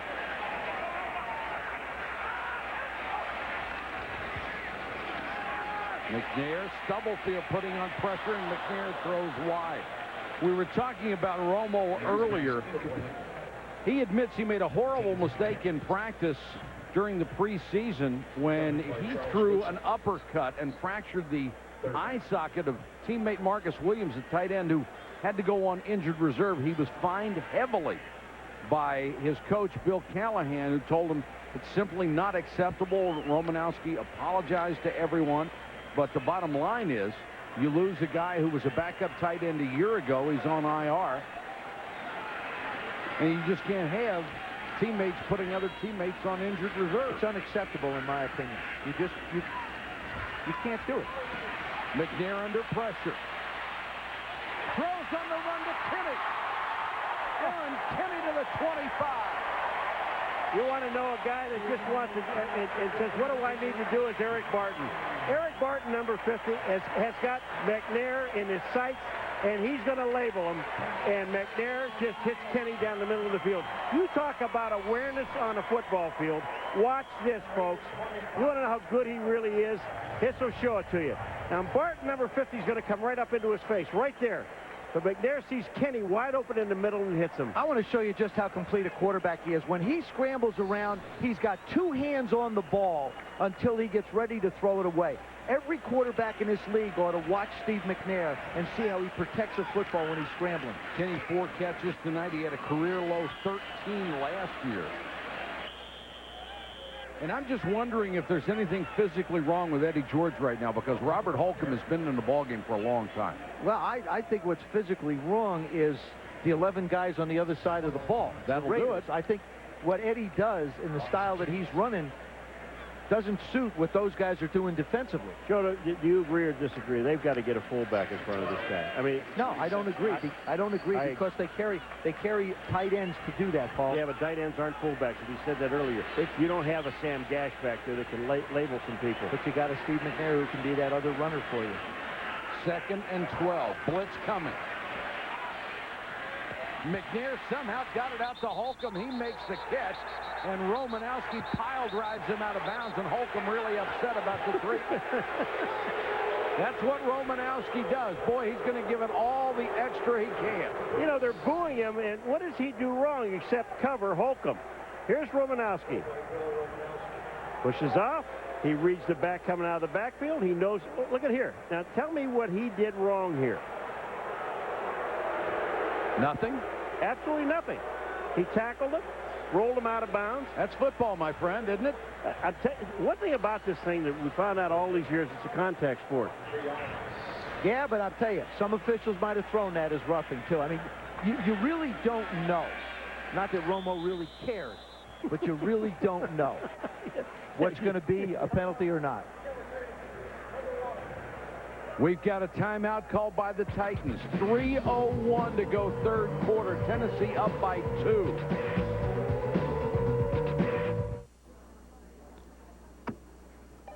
Unlike watery tasting light beer, and serves some purpose, great tasting, low-calorie, low-carb Amstel Light, the beer drinker's light beer. A strong man, a hunter, a soldier, a weekend warrior, fighting nature. I don't cry at all. And fighting each other. I vote to expel Chuck. The Wild Rules. 1-hour series premiere. Monday at 9 on ESPN. Presented by Citgo. Only 3 minutes and 1 second to go. 3rd quarter of play. Tennessee leading it by 2. Here's the quarterback comparison, and Steve McNair has certainly had the better of it tonight. 180 yards to 133. The percentage far higher. Big difference in this game from the others is the Titans have not made crucial mistakes on special teams. 3rd and 7. McNair under pressure, throws again, complete. Mason makes the catch. How many times has there been somebody right in his grill and McNair has just stood in there? We talked about the Hall of Fame receivers Rice and Brown and the upcoming star Jerry Porter. They have 4 combined catches. They have been outshone by the Titans receiving corps. Mason, McCarrons, and Calico, 10 catches between them, including 1 for a touchdown. And now you've got the punter, Craig Hendrick, who will try for his 2nd field goal tonight. This will be from 34 yards. He's already hit from 49. He's kicking in place of the injured Joe Nedney, who hurt a knee on kickoff coverage. Inside the pole, good again by Hendrick. What a bonus that is to have a punter who has always been a good place kicker, always a heck of a kickoff guy, and able to hit long field goals. He shows accuracy on a 34-yarder there. By 5, that's place kicker Joe Nedney wearing that bulky brace on his right leg. Strained MCL is the diagnosis. Hopefully he'll be back very soon for this ball club. But Craig Hendrick, in his absence, has hit a 49 and a 34-yard field goal. That's the margin of difference tonight. Ronnie Jenkins on the return for the Raiders. Spun around, crosses the 30 near the 33. Rich Gannon, knowing he's got to get this offense on track, can he find his all-pros, J.Rice and T.Brown? To his his feet again to exhort the defense.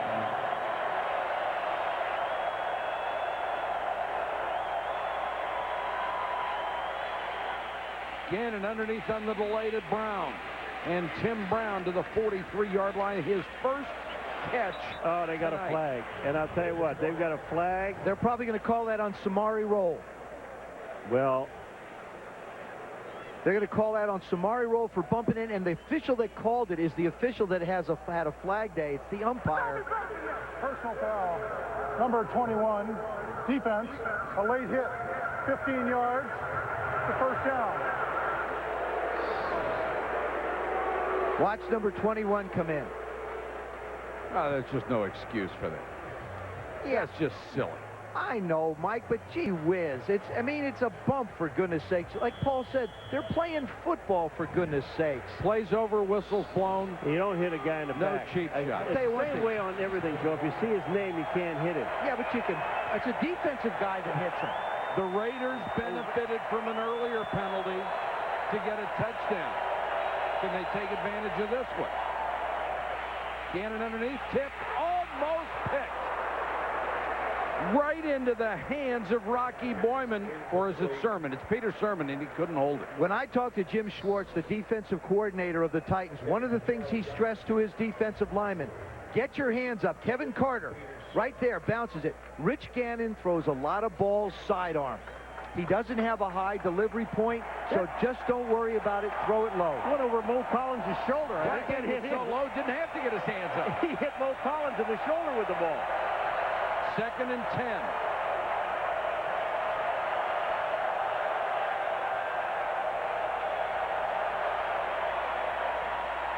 Gannon to Brown. Bobbled it, but regained control and got out of bounds at the 36-yard line. Tim Brown last year under 1,000 yards for the first time since 1993. He only had 930 yards receiving. Before this series started, the Titans had the ball for 10 minutes and 44 seconds. The Raiders for 1 minute and 24 seconds. That's why that drive by the Titans is so important. 3rd and 5.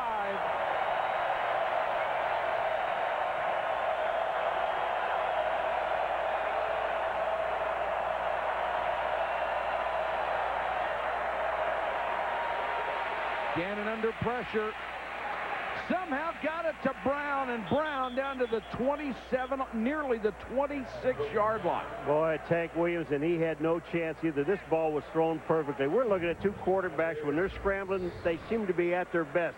Here comes Brown. Tank Williams, number 59, is going to try and stay with him, and he can't. Look where this ball is thrown, just to the outside. Perfect. Can't throw it any better than that. Rich Gannon starting to look a little bit more like last year's MVP. And Barry Sims has settled down and hasn't jumped off. Yes, he has. Done a nice job over there.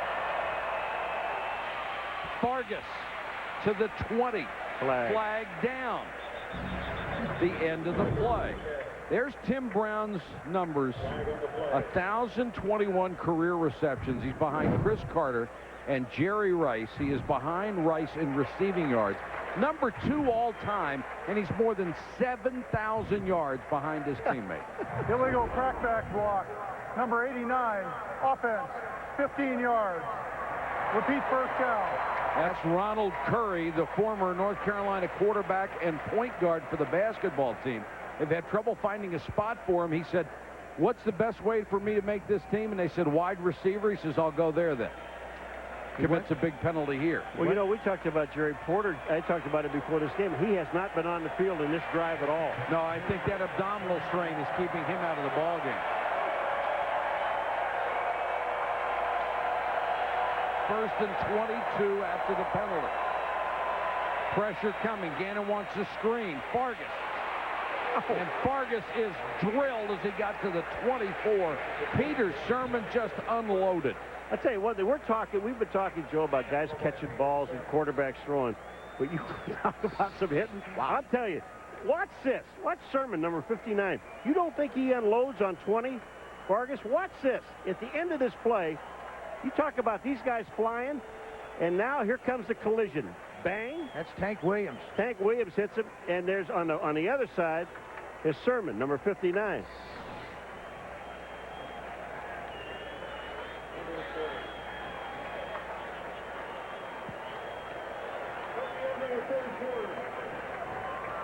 That's the end of the third quarter.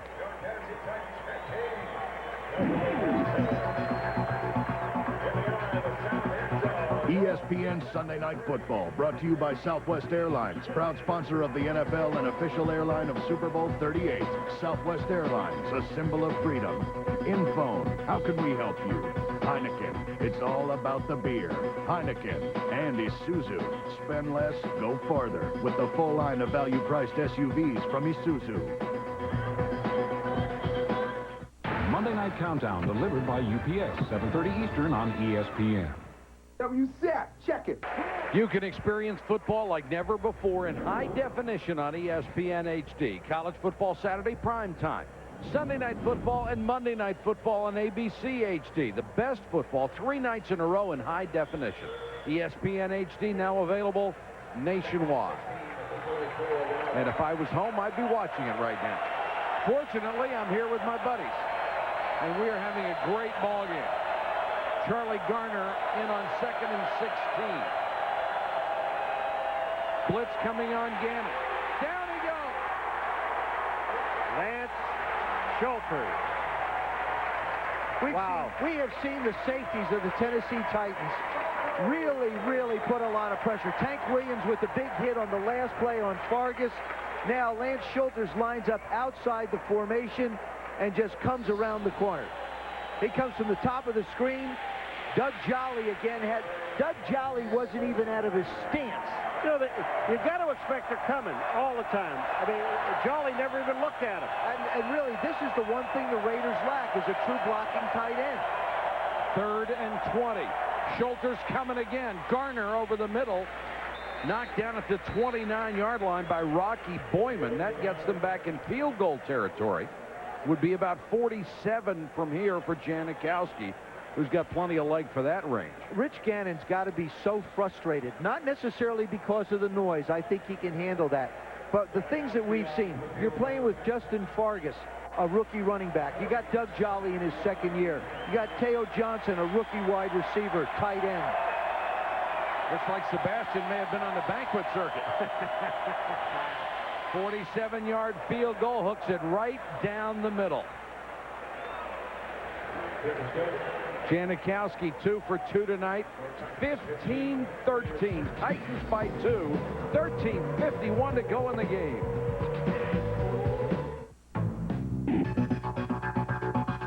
ESPN Sunday Night Football, brought to you by Lincoln Financial Group. Clear solutions in a complex world.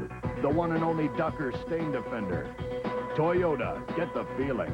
And the NFL deal from Pizza Hut and Pepsi. You only get it when you gather around the good stuff. Our aerial coverage tonight, courtesy of Budweiser. Boy, what a good ball game. 15-13. Titans by a pair. 13:51 to go in the game.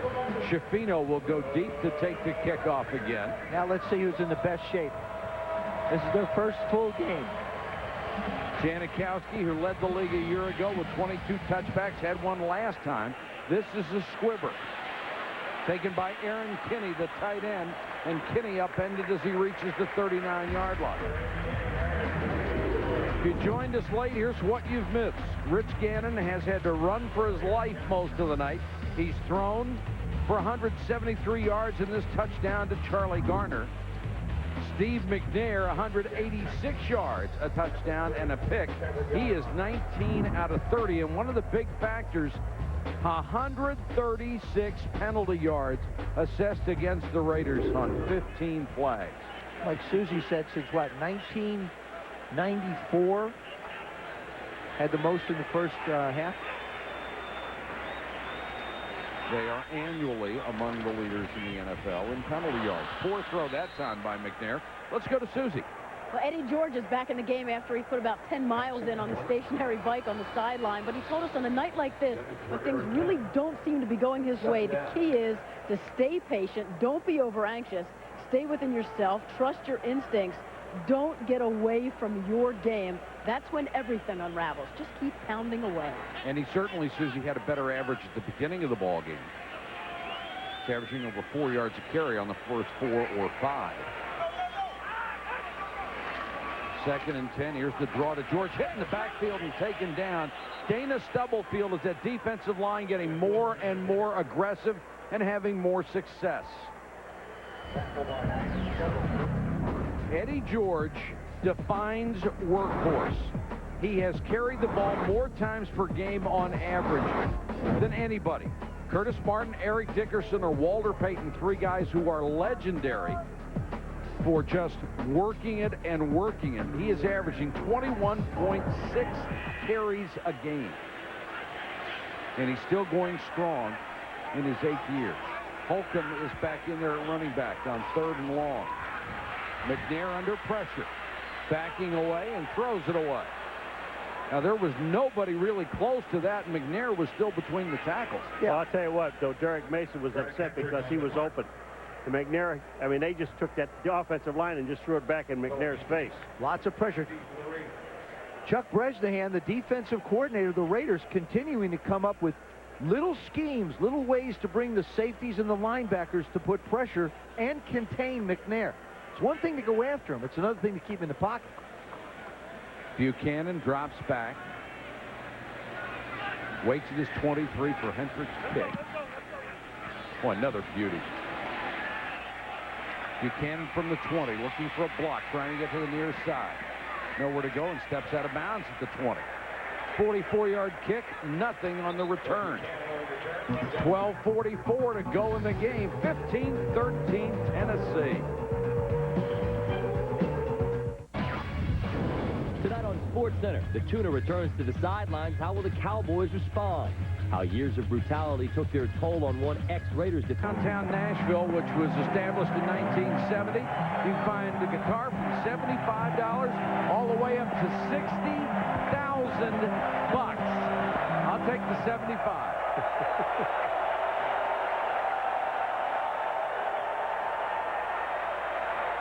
Gannon underneath to Garner. Got a nice block.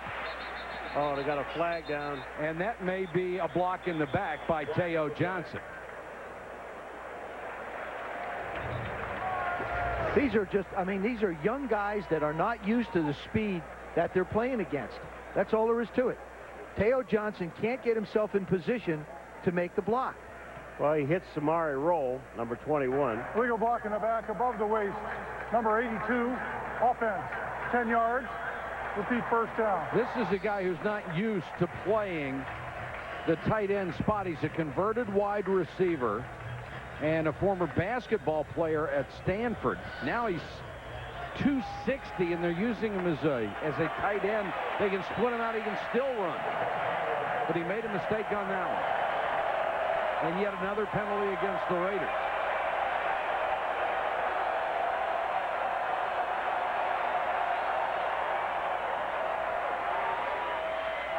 Garner can't get there as 2 Titan defenders run into each other. That was the Bullock and Sermon. That was the same pass play that he scored the touchdown on. They came right back to it.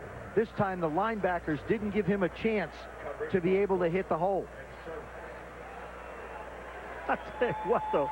These guys are really threading the needle. Both quarterbacks, I mean, they've got some zip on the ball. And I tell you, it's a lot tougher, I think, on Rich Gannon. Not just the fact from a communication standpoint, but what's really killing him are mistakes by the rookies, by the young guys, and it's putting them in long yardage situation. Extremely long yardage. 2nd and 15. They show blitz. And they come with it. Gannon unloads to Brown. Samari Roll with letter-perfect coverage. He knew the blitz was coming, knew Brown couldn't get deep, and he was right on. That's really, I mean, that's where it was at. Tank Williams, number 25, is going to come on a blitz. Look at him on the line of scrimmage. He gets up in the air. He gets hammered by Sim. But the thing about it is Samari Roll knows, and you're absolutely right, he knows that there's a blitz on. He knows he only has to have short coverage. And like he told us, he knows that they can cover him. Oh, yeah. He knows that he and Dyson on the other side can cover Brown and Rice in one-on-one situation. 3rd and 15. They are 1 for 9 on 3rd down tonight. And Gannon throws wide of Ronald Curry.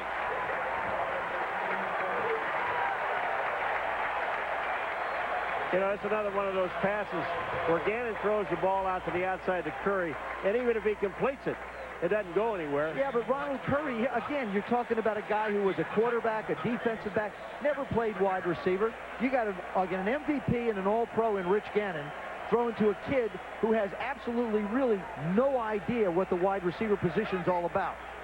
Shane Leckler will be forced to punt. He's had a great night, averaged 52+ on his punts, and kicked 2 field goals in relief of Nedney, who was hurt. Oh, I'm sorry. I'm thinking about the other team right now. That one will die at the 45-yard line. 39-yard kick that time. An excellent field position for Tennessee. Steve McNair knows he needs points, only up by 2. Madre de Dios, where civilization ends and you can enjoy solitude like no other place on earth. 11 minutes, 57 seconds to go in the game. Titans by 2. They have it at their own 45. I think this is a great spot to be able to take a shot down the field. You can put points up now if you're the Titans. You can salt this thing away. Eddie George back in the ball game. That's Kinney, the tight end, who they're using as a fullback. Mason to the 36-yard line. Rod Woodson on the tackle. A gain of 19. Boy, you're talking about the perfect throw. You're talking about the perfect throw, the total concentration in the catch. Mason knows he's going to get double teamed. Look at this. He's got both Woodsons. Woodson. And he still makes the catch. He gets knocked back, but holds on to the football. How good is that? You go up against the best defender they've got, Charles Woodson, and you make a play. And Rod Woodson, slow to get up after that play, comes out. Mason, 8 catches, 80 yards.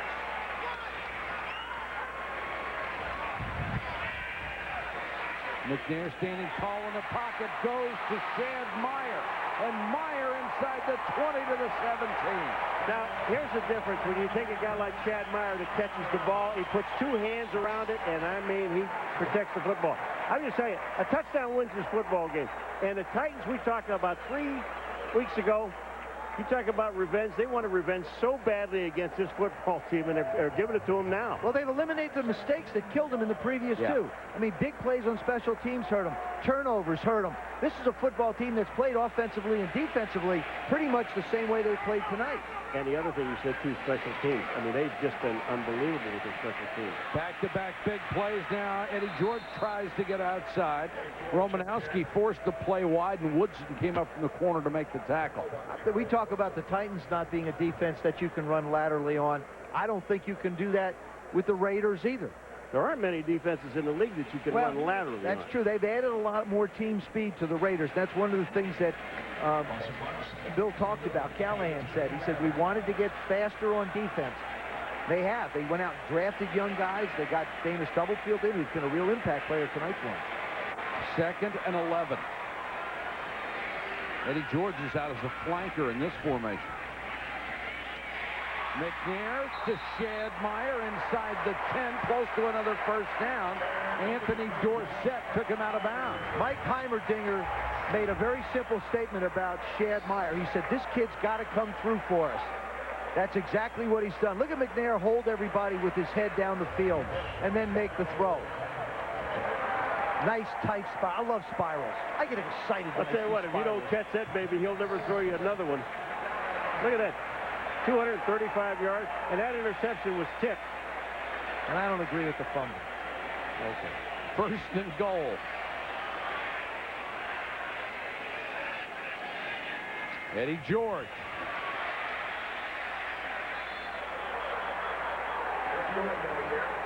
I think you get a steady dose of Eddie George, at least for another down. See if Eddie can pound it in. I think it'd be psychologically great for him. Be good for the offensive line. Then you go to play action if you need Steve McNair to get him on the edge. Anybody see the late shot, Romanowski and Shad Meyer? Yeah. Romanowski, I'm going to tell you what. If you go out there and you try to block him, you better block him, because if you're not, he's going to knock you down. 2nd and goal from the 3. Kinney sets up as the blocking back for George. Eddie George. Romo. They'll get him at the line of scrimmage. The initial stop made by Perella. Romanowski finished up and then complaining that he was held. Perella makes his play, but look at number 53 is Romanowski. Mario, you're trying to block him again? You know, get out of my way. I got work to do here. He was right about being held. Yeah, he was being held.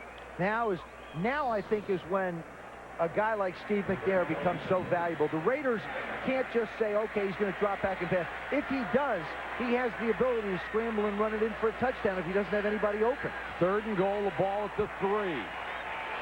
George is out, Holcomb is in. McNair floats it back in the end zone. Was he forced out? That's up to the official. No call yet. They're conferring. I would say it's incomplete. It's going to be a tough call. Forced out touchdown. Where's the red flag? Callahan will throw it. Oh, that's right. You can't challenge. You cannot challenge that call. Nope. Look at this throw. Look where it is. Up in the air. Can he get both feet down? Whoa. Absolutely not. Boy. No. I'll tell you what. There's no way he gets both feet down in this thing. No, there's no way. Look at the right foot. Look at the right foot. There's first no of all. way. Oh, what a tough call. No, it's a bad call. It's not a tough call. And I'll tell you something. I saw a play in the New England Buffalo game today where I think David Patton at least got 1 foot down, and they wouldn't give it to him as a push-out. His body lean was taking him out of bounds. At best, he might have gotten 1 foot down, but certainly you didn't think he could get 2. The officials confer, said he would have been forced out of bounds by the contact. Yeah. Therefore, it's a touchdown. And if I had wings, I could fly. That hasn't happened either. This is a very bad call by the official. Now watch the body lean. There's the contact. He's going to come down out of bounds whether he's hit or not. His momentum really carries him. Exactly. Watch this. The defender goes up. Dorsett goes up to make a play, and it's momentum. Now, I'll tell you what. When you look at this thing, and you can look at it over and over and over again, just look at his right foot. His right leg, there is no way that he can get that right leg back down in bounds. The left one, right? No, the right leg. Or the left one.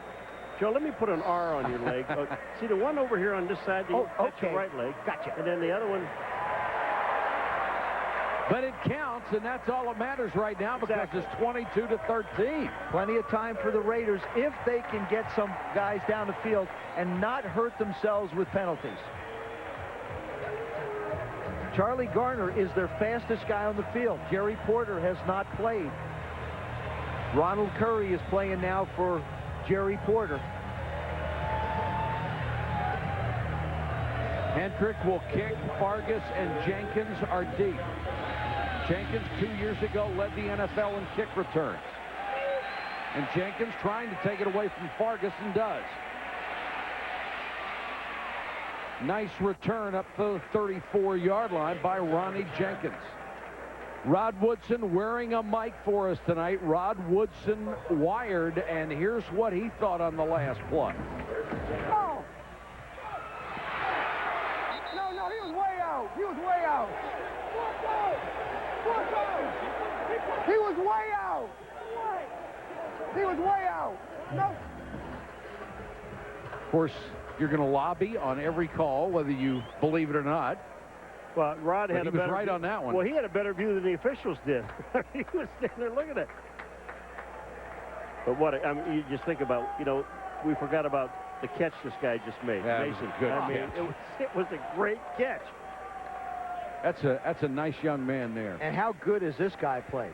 I mean, Steve McNair has put on a show tonight. And I really believe what you're seeing out of Steve McNair is the product of, as we talked about it, a healthy offseason, a chance to work with D.Mason. Remember, he had a chance to participate in the quarterback camps. He had an opportunity to be in the mini camps. And now all of a sudden you see a product of all that timing together. Curry was the injured Raider going off the field slowly. They'll start from their 34, down 9 points, so they need 2 scores. The defending AFC champs in a big hole here.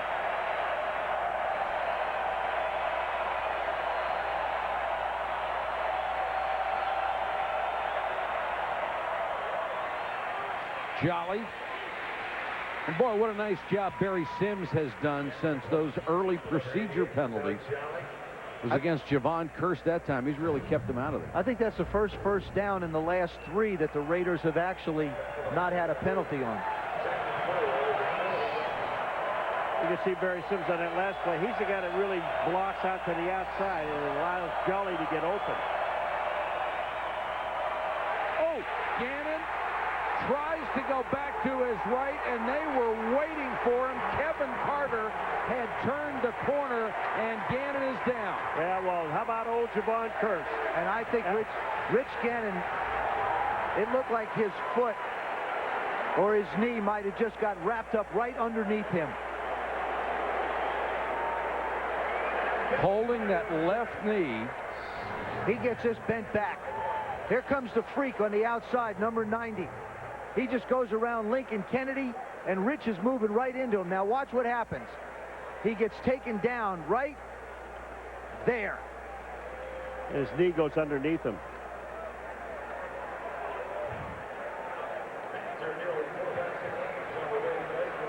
Now let me ask you this. Isn't that roughing the quarterback? Aren't we supposed to protect the quarterback? He's got him in the grasp.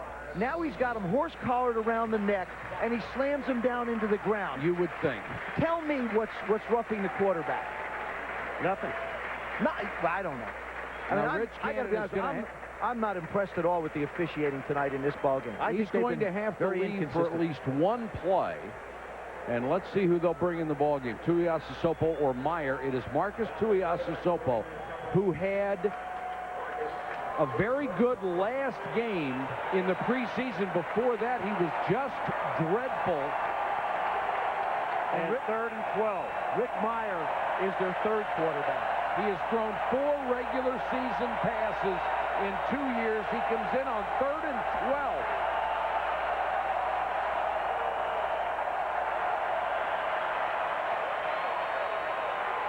Under pressure from Carter, got away. Tuiasosopo on the run, intended for Rice, short and knocked away by Andre Dyson. They'll have to punt it with 6:42 to go. He showed me something, though. Yes, he did. Escapes twice, manages to gather himself and get down the field. They don't really know how good Marquez Tuiasosopo can be because Rich Gannon has just been an Iron Man. Tending to the left knee of Rich Gannon.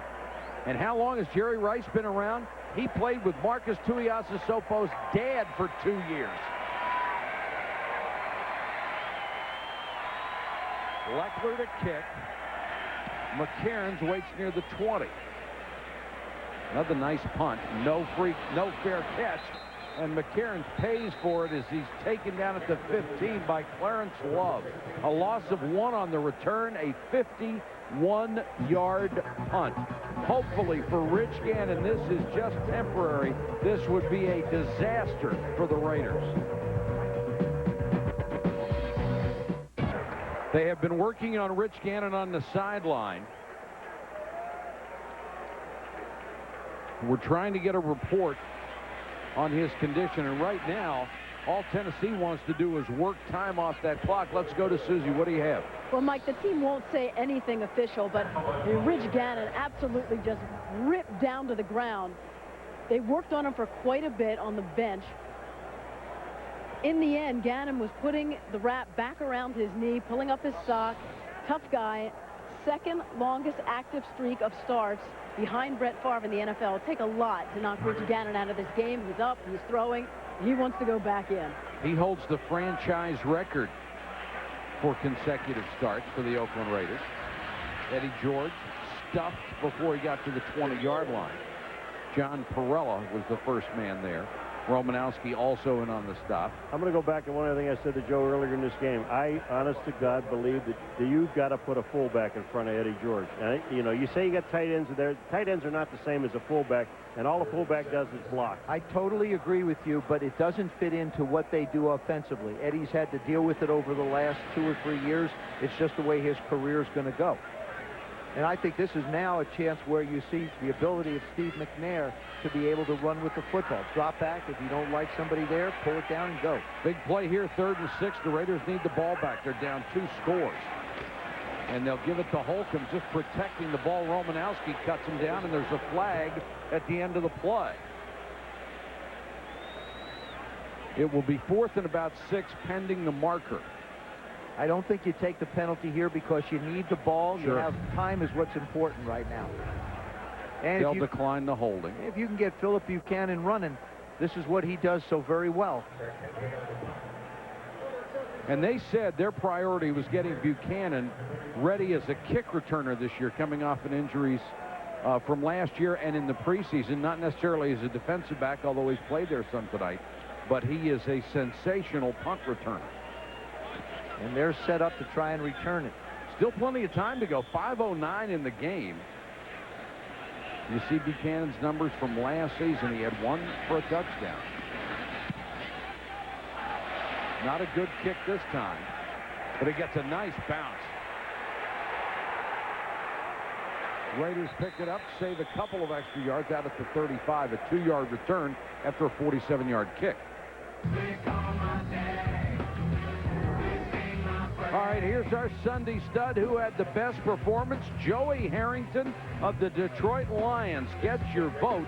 33.9% as the Lions win big.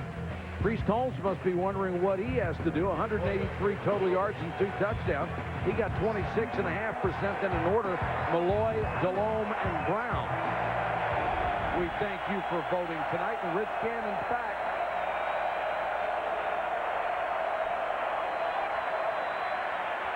Doug Jolly, the tight end of the 43, and the Tennessee Titans will let him chew off 4 and 5 yards at a time for a while. That was the same first down play they had on the last drive. And you'll see it probably if they get a first down again. I mean, you may see it again here. Their communication has to be very limited with the noise and also being in a 2-minute offense. Gannon drills that one to J.Rice, who's been quiet most of the night, down to the 44.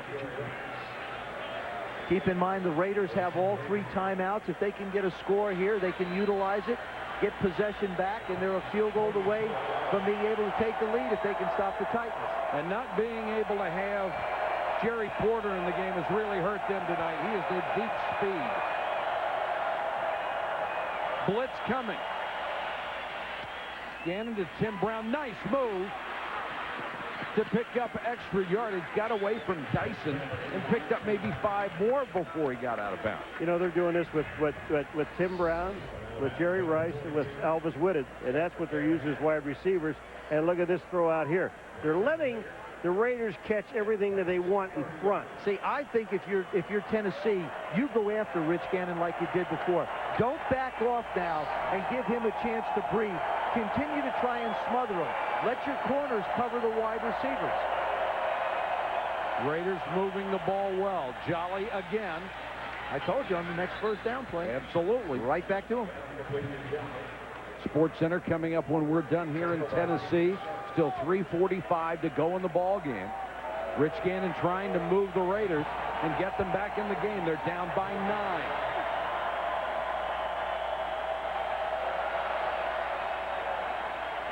Gannon deep this time. Brown, touchdown. What a show by Rich Gannon. That's what you're dealing with. 3:30 to go in the ball game. You don't put any pressure on him like you did the entire football game, and he's going to eat you alive. And I'll tell you where they went to, right at Scotty McGarrahan, who just came onto this football team, and they went with a linebacker trying to cover Brown short. That doesn't work either. What did Rich Gannon do on that drive? 5 for 5, 65 yards, touchdown, back in the ball game. After he went to the pits, got a little work on that. That's right. That tire of his, and came back out. A little change of treads. Janikowski to make it a 2-point game again, and does. And now Tennessee will not have the ability just to sit on the ball. They're going to have to try to make first downs and keep it. Watch the left side of your screen. Rich looks right. He holds the safety, pumps, and comes back. You know, I found it very interesting. One of the things, go back to the Super Bowl, one of the things that John Gruden harped on to the Tampa Bay defense was, don't get sucked in by Rich Gannon pumping one way and coming back and throwing it the other.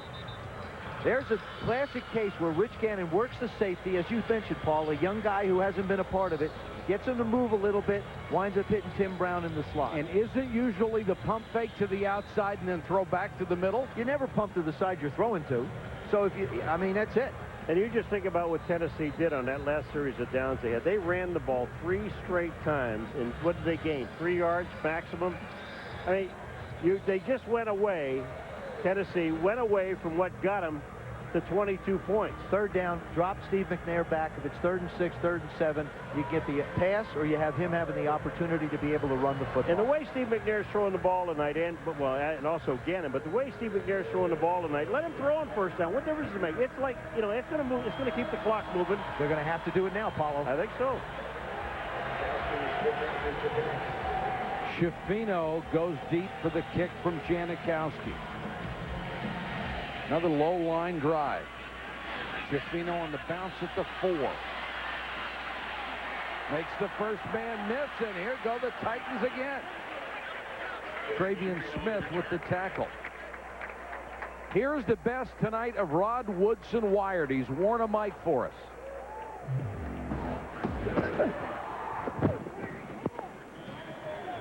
I hit my head on that ground when I tackled Bennett. Got dizzy. No! Oh!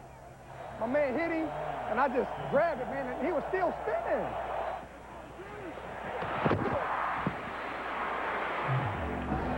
You notice how nobody listens to you when you're complaining about your hurt? Ouch. McNair to throw on first down. Complete. Mason again. And Mason has had a sensational night down to the 47-yard line. That's what I said. Just take him back and let him do what he does best.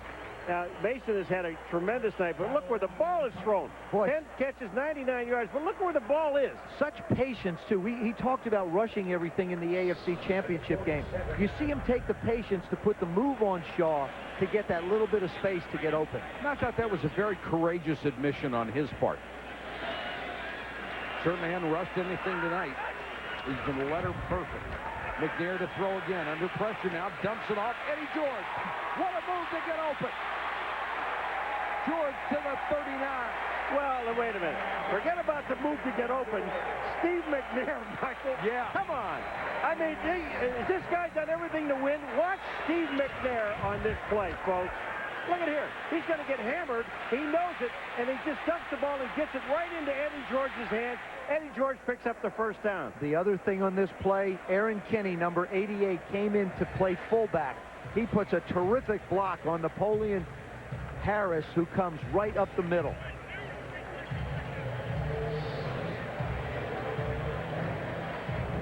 Got a timeout with 2:30 to go. Next Sunday night at 7:30 Eastern. Why not watch NFL Primetime? They'll catch you up on all the day's actions. Then Brian Urlacher and the Bears go to Minnesota to take on Dante Culpepper. The brilliant Randy Moss and the Vikings on ESPN Sunday Night Football at 8:30. The black and blue division, the Bears and the Vikings. I'm just telling you, folks, you got to watch it for the simple reason is we do not have bad games on Monday night, on Sunday night. We never Look do. at the numbers on Moss. And he has caught more passes in the first 5 years than anybody has ever played the game. 414. Plus, everybody in that division plays each other tough. Doesn't matter what happened in Chicago against San Francisco today. Doesn't matter what happened up in Minnesota and Green Bay. They always play each other tough. And now the Raiders are in a tough spot. I was going to say, when you watch Randy Moss catch, it makes it look so easy. I mean, it is easy for him. Eddie George on the draw. Got maybe a half a yard. All right, use your... See, now, the Raiders can do one of two things. They did two. They got a player on the field, but they could either take a timeout or wait to the 2 minutes. They take the timeout. They have one left. No. They're going to say this is an injury timeout, I believe. Here is Joe Nedney covering a kick, and he had a sprained MCL in his right leg. That meant Craig Hendrick, the punter, who's been used as a kickoff guy before, comes in and knocks home 2 field goals, one from 49, one from 34. What a night for Hendrick. Now keep in mind also, this is not inside of 2 minutes, so they won't run the clock down 10 seconds and charge the Raiders with the timeout. This is just an injured player. That's John Perella, the injured player. And he's their best run stopper. They can't afford to lose him either. The crowd, of course, booing because they didn't want the clock to stop. You're in a hostile place, they boo you, you got hurt. A guy got hurt. I'll tell you one thing, I would not snap the ball. If I'm the Titans, I let this thing go down to the 2 minute. There's 2:24 left on the clock. There's 25 seconds to go on the 25-second clock. I stand there and I'm going to 2 minutes. Absolutely. The clock is their biggest friend right now. I think the Raiders should have taken that second time out here, because they're wasting 24 seconds of valuable time. It really doesn't matter. The clock's going to stop anyway with the 2 minute, and then they're still going to have 2 more timeouts after, whether they took it now or later. I like the move.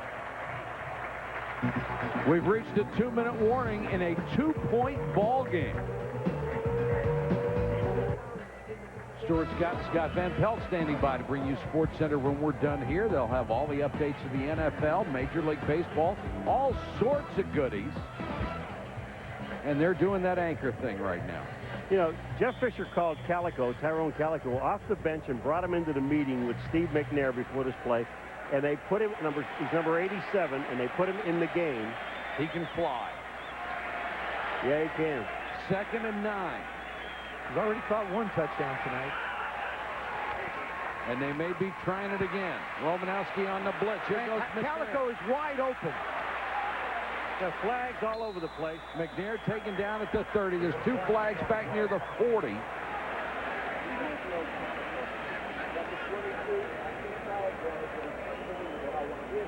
Holding, number 71, offense, 10 yards. Repeat, Now, second down. That hurts. It's on Fred Miller, the right tackle. Paul, you talked about Calico coming in. That's exactly what they wanted to do. Here it is. Woodson turns him loose. And the fact of the matter is the safety did not get over to cover. He is wide open running down the field. And McNair decides to take off and run with it. That's really funny. You spend all that time on the sidelines. The coach is talking to you. The coach is telling you what to do. And as a quarterback, you get out there, you run the play action, then you start scrambling around, and you say, well, you know, I really don't want to throw this stuff. 247 penalty yards assessed between the teams tonight. Now it's 2nd and 19. Might have a chance to do it again. McNair unloads for Calico. He and Woodson got tied up in their feet. They're going to throw the flag. Now the question is, was the ball catchable? Landed out of bounds? Not if they call holding. It doesn't make any difference. Is it holding or interference? If it looked like their feet got tangled, and that shouldn't be anything. See if there was contact other than that and what the call is. Call is interference. Pass interference, 24 defense. First down if the spot is a foul. Okay, here comes our Tyrone Calico, number 27, and he beats Woodson at the line. Now that's pass interference. That's interference. When you got that arm bar in, you know the old arm bar deal? Hey, you, wacko. I got you. No, I agree. I just don't think the ball was anywhere near catchable. Doesn't make any difference. I know. Pass interference. See, they ran the same play twice. Yes, they did. Mike Heimerdinger says, hey, look, we drafted him. We took him in the 2nd round, and we got him here because he's fast. Let's give him a chance to go. The Raiders still have 2 timeouts. They'll have to use them here. Draw play, Eddie George. Look out. Kicks it outside. Flag is down. That's going to be another hold, I believe. On Brad Hopkins. We both saw this. We all 3 of us on takedown. Yep. Brad Hopkins just takes him down. Usually when the corner is that wide open, somebody has been tackled. What hurts is the penalty stops the clock. Yes, it does. And you know what else hurts is Brad Hopkins doesn't have to grab him because Eddie George is already back to the outside. He's already running. Holding, number 72. Yeah. 10 yards. Repeat, first down. 284 yards in penalties.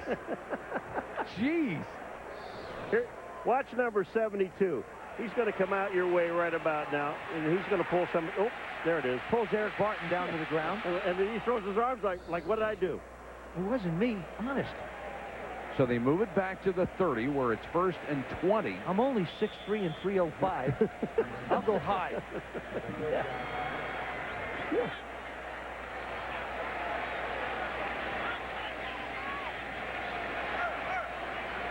Raiders still haven't had to use those 2 timeouts. Eddie George again. Cuts it back against the grain. Gets about 3. There's a timeout. Let's check in with Susie. Well, if you ask Steve McNair, he's not the best quarterback in the family. That title belongs to his older brother, Fred. How impressed are you with little brother?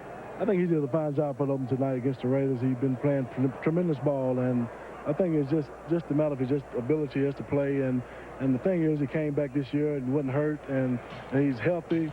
And I think it's going to make it better from just coming back, just being healthy during the offseason. What's he expressed to you just in terms of not really getting the type of respect he deserves?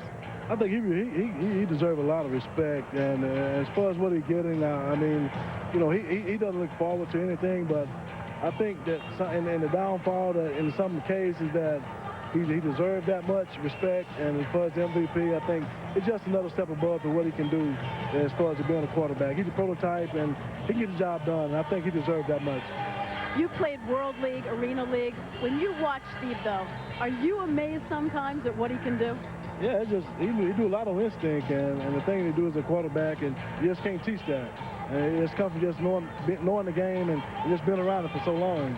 And I think he brings that to the game, and you know, he's doing a great job for the Titans, and you know, I think it's only going to get better for him. Thanks, Fred. Thank you. Thank you, Susie. You know, Mike, in an interview with him, and he had that soundbite with Steve McNair. He said he didn't get invited to the Pro Bowl. He says, I guess I have to play better. I mean, come on, isn't that great? He's doing it. Oh man, what a fine young man he is. 2nd and 17. The Raiders can only stop it one more time as Eddie George reaches the 25. Now here's an interesting choice for you. Say they run and get a couple of more yards. The clock is winding down. Do you go for what would now be a 42-yard field goal, or do you punt it down inside the 5? I think you go for a 42-yard field goal, because what it will do is it'll give you a 5-point lead. If you down it, then you give them the ball. And, you know, I mean, with Sebastian Janikowski, I was out there in warm-ups. I watched him kick a 58-yarder with room to spare. Stay tuned for Sports Center. Stuart Scott Van Pelt. Rice on schooling the youngsters, surprise decisions, and bad decisions in the NFL today. Chris Berman along with the top 10 plays. For more information, you can log on to ESPN.com. The only thing you risk with a field goal outside of a potential block or a bad snap is if you don't make it, you're giving up field position. Now they've got to get 40 yards instead of 65 to have a field goal try. Yeah, but if you punt it, let's say you punt it into the end zone. Why would you punt it for the 25? Just run another play. They're going to get the clock started here, then they're going to run out 40. But then you're really not giving up field position if you run another play. You run some time off, but the clock will stop at the change of possession. McNair naked bootleg, wide open. Got down to the 15-yard line, and now you've got a 32-yard field goal to try. Oh, what a pretty play. How do you not watch him? And what's going to happen is they will run this clock down as far as it can. They might even take a 5-yard penalty here just to be able to burn that much time off the clock. Everybody in the house waiting on Eddie George for another carry, and McNair says, gotcha. No, and he was going for the first down, too. There was no running out of bounds for Steve McNair or sliding. This is going to set up Craig Hentrick for a field goal try. Well, they don't have to take a penalty. They'll go down and take a timeout. They have 2 of them left. They'll go down to 1 second and call timeout. There it is. And Hentrick does just that with 36 ticks on the clock. The punter is already hit from 34 and 49. This would be his shortest field goal attempt of the night. I will say this. The other 2 kicks came out fairly low. It's something he practices, but not like you say a Joe Nedney would. Right. The big thing for the Raiders is you're going to get a push it up the middle, get your hands up. If you got a chance, that's the only way you do. Joey's adding excitement to it.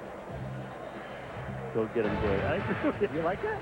Monday Night Countdown at 7:30 on ESPN, the best place to get ready for Monday Night Football. Then on ABC at 9, the Monday Night Game with Warren Sapp and the Super Bowl champion Bucks against Donovan McNabb and the Eagles as they open up that beautiful new stadium in Philadelphia. We talked about payback. Oh, yeah. The Eagles are looking for a little bit of payback. But, boy, we did Tampa Bay in our first preseason game. They still look darn good. Hendrick out of the hold of Drew Bennett. And Hendrick is a perfect 3-for-3. Now, does he get Nedney's contract? I don't think That's so. the second time you've asked, and he's still not going to get it. Nedney's hoping not. Well, I'll tell you what, isn't that something? I mean, that is really neat when you see a guy who is a punter, and, you know, he doesn't really practice field goal kicking a lot, and Nedney is all for him. Nedney's got to be saying, hey, look, I'll punt for you next week. Hendrick, who hadn't kicked one since 2000, slips this one inside the right upright. And Joe Nedney, so happy for his teammate. Kudos to Drew Bennett, the holder. Oh, yeah. I mean, Craig Hendrick has usually been the holder. That's not an easy job. All right, now let me just give you one other thing. Now, Nedney and Hendrick, we watch these guys together. They're always together, the two of them. Yeah. Now, Nedney's going to be rehabbing. Who does Hendrick talk to? He's going to be by himself. You and I are going to have to come back. He's going to be by himself walking around. Somebody please talk to me. Are you available at the league minimum, Mr. McGuire? Oh, 32 seconds to go. The first thing I don't do is I don't kick the ball all the way down the field because Jenkins has the ability to take it all the way back. This is going to be very critical for Tennessee's kick coverage team to stay in their lanes because if he can get it up around the 35, 40-yard line, they'll have a chance. They pooch this one high. Oh, if he lets it go out of bounds, they get it at the 40. What a mistake by Ronnie Jenkins. Maybe Marty Schottenheimer knew something. Oh, my goodness. No. That's a 24-yard mistake. Holy cow. That ball is, I mean, if you're that close, let it go. Well, I'm going to tell you one thing, though. You don't know if it's going to bounce that way. That thing can go. Paul. Come on, you just don't know. No, but I'm saying you're standing there. Rod Woodson thought it was going out. I mean, this guy here returns kicks for a living. Rich Gannon, 18 game-winning drives in the fourth quarter or overtime. This one would be a miracle because he does not have any timeouts, and he's got to get a touchdown. Probably 4 plays. Well, I'll tell you what they're looking at. There were 32 seconds on the clock, and he touches the ball. Now, should 1 or 2 seconds be run off? At least one. Of course, we've seen the Music City miracle here. They did. They ran 1 second off the clock because the ball was touched in the playing field. If the Raiders came back, it would be a sour note.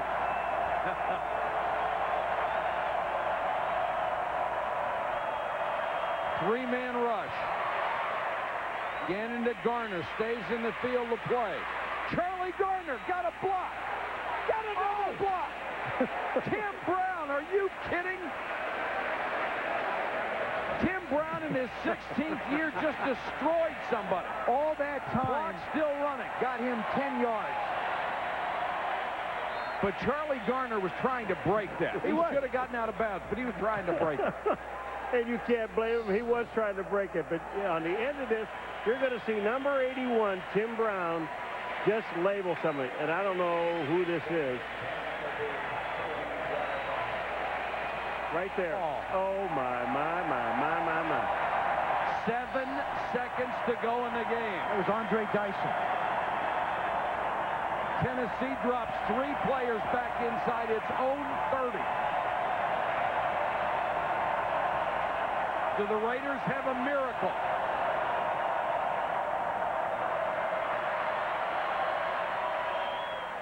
Gannon for Rice.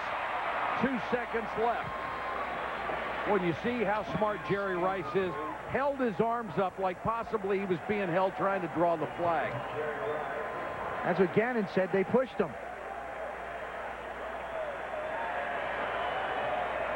The Raiders rang up 93 points against this team in 2 games last year. They beat them in the AFC Championship game. 2 seconds away from revenge for the Titans. They've got 15 more games to play, but tonight they're going to feel mighty good.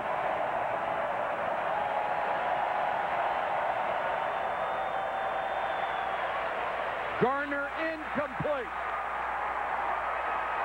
That's it. The Titans have done it.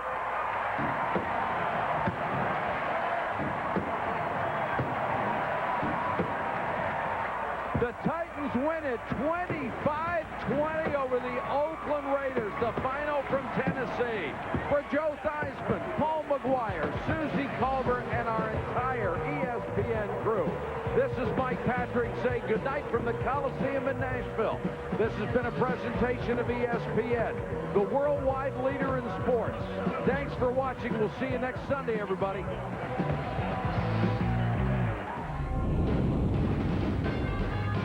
Yes. Titan kicker Craig Hentrick joining us. You going to play sportscaster with us? I'm going to try to. Don't try, man. Hey, this is Sports Center, baby. We come to play. All right, here we go, Craig. Opening game, Titans and Raiders. Let's check out the highlight. Eddie George and Titans looking to avenge that AFC title game. Rich Gannon, reigning MVP. First quarter, 6-0 Titans. Steve McNair, baptized by Rod Coleman, loses the ball. Hey, Craig, the tuck rule revisited. What did you think when you first saw the play? The fumble here? I thought it was a forward pass. I remember the Tom Brady rule and forgot that had been changed, so I guess it was the right call. Well, here it is, January 19th, 2002, the famous tuck rule. That was called an incomplete pass. We compare a McNair complete extension of the ball when he lost it, so the play is called a fumble. Oakland recovers. It would lead to a Raiders field goal. Second quarter, can I get some? Joe Nedney, 50-yard field goal. You know, he and Deion Sanders, only 2 guys ever who've been special teams player of the week with 4 different teams. On the ensuing kickoff, Craig, when this happened, what did you think when Nedney went down? I kind of felt like I did in the championship game last year when he went down, and it was against the Raiders, obviously, and you just got a different mindset then. You get ready to do your job, and it's just something that I do every week, so it was nothing new. Well, before he did his job, Rich Gannon hit by Rocky Boyman for the sack, 4th and 22. But directly after the sack, Titan defensive tackle Robert Smith looked like he hit the official in the head. 15-yard unsportsmanlike penalty called. Smith ejected. First down for the Raiders. 2 plays later, Rich Gannon vibing with Charlie Garner, 46 yards. Ears and noses, the trophies of the day, but this one passes through hold. Garner, 5 catches, 83 yards in the first half. Now, the replacement. There you go, Craig. Dude, you hadn't made a field goal since September 95. What's running through your head here? Actually, I was sitting back there, and the field goals looked like little fork tines. I didn't know if the ball would fit through it, but fortunately it went through, and after that, everything was easy. 49 yards, Titans a 12-10 lead. Fourth quarter, 15-13 Titans. McNair, redunculous to D.Mason. McNair needs just 578 yards to be the 5th guy with 20,000. Now, tell the truth, Craig. He wouldn't have come down in bounds, would he? Heck yeah, he would have came down in bounds. Oh, come on, man. Spoken like a true Titan. 22-13 Titans. Later in the fourth, Rich Gannon, though, getting his. The guy who set the NFL record, 418 completions last year, hits T.Brown 22-20. 36 seconds left. It's you again. By now, I'm guessing your old hat, huh?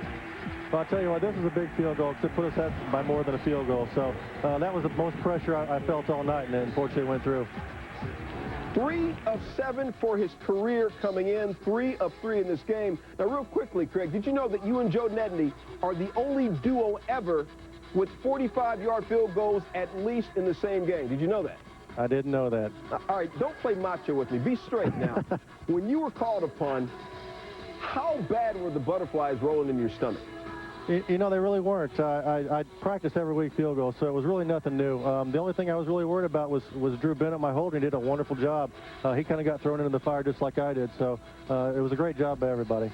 Craig Hentrick, Notre Dame guy, as many field goals in this game as he'd had in his career coming in. We appreciate the time. I appreciate it.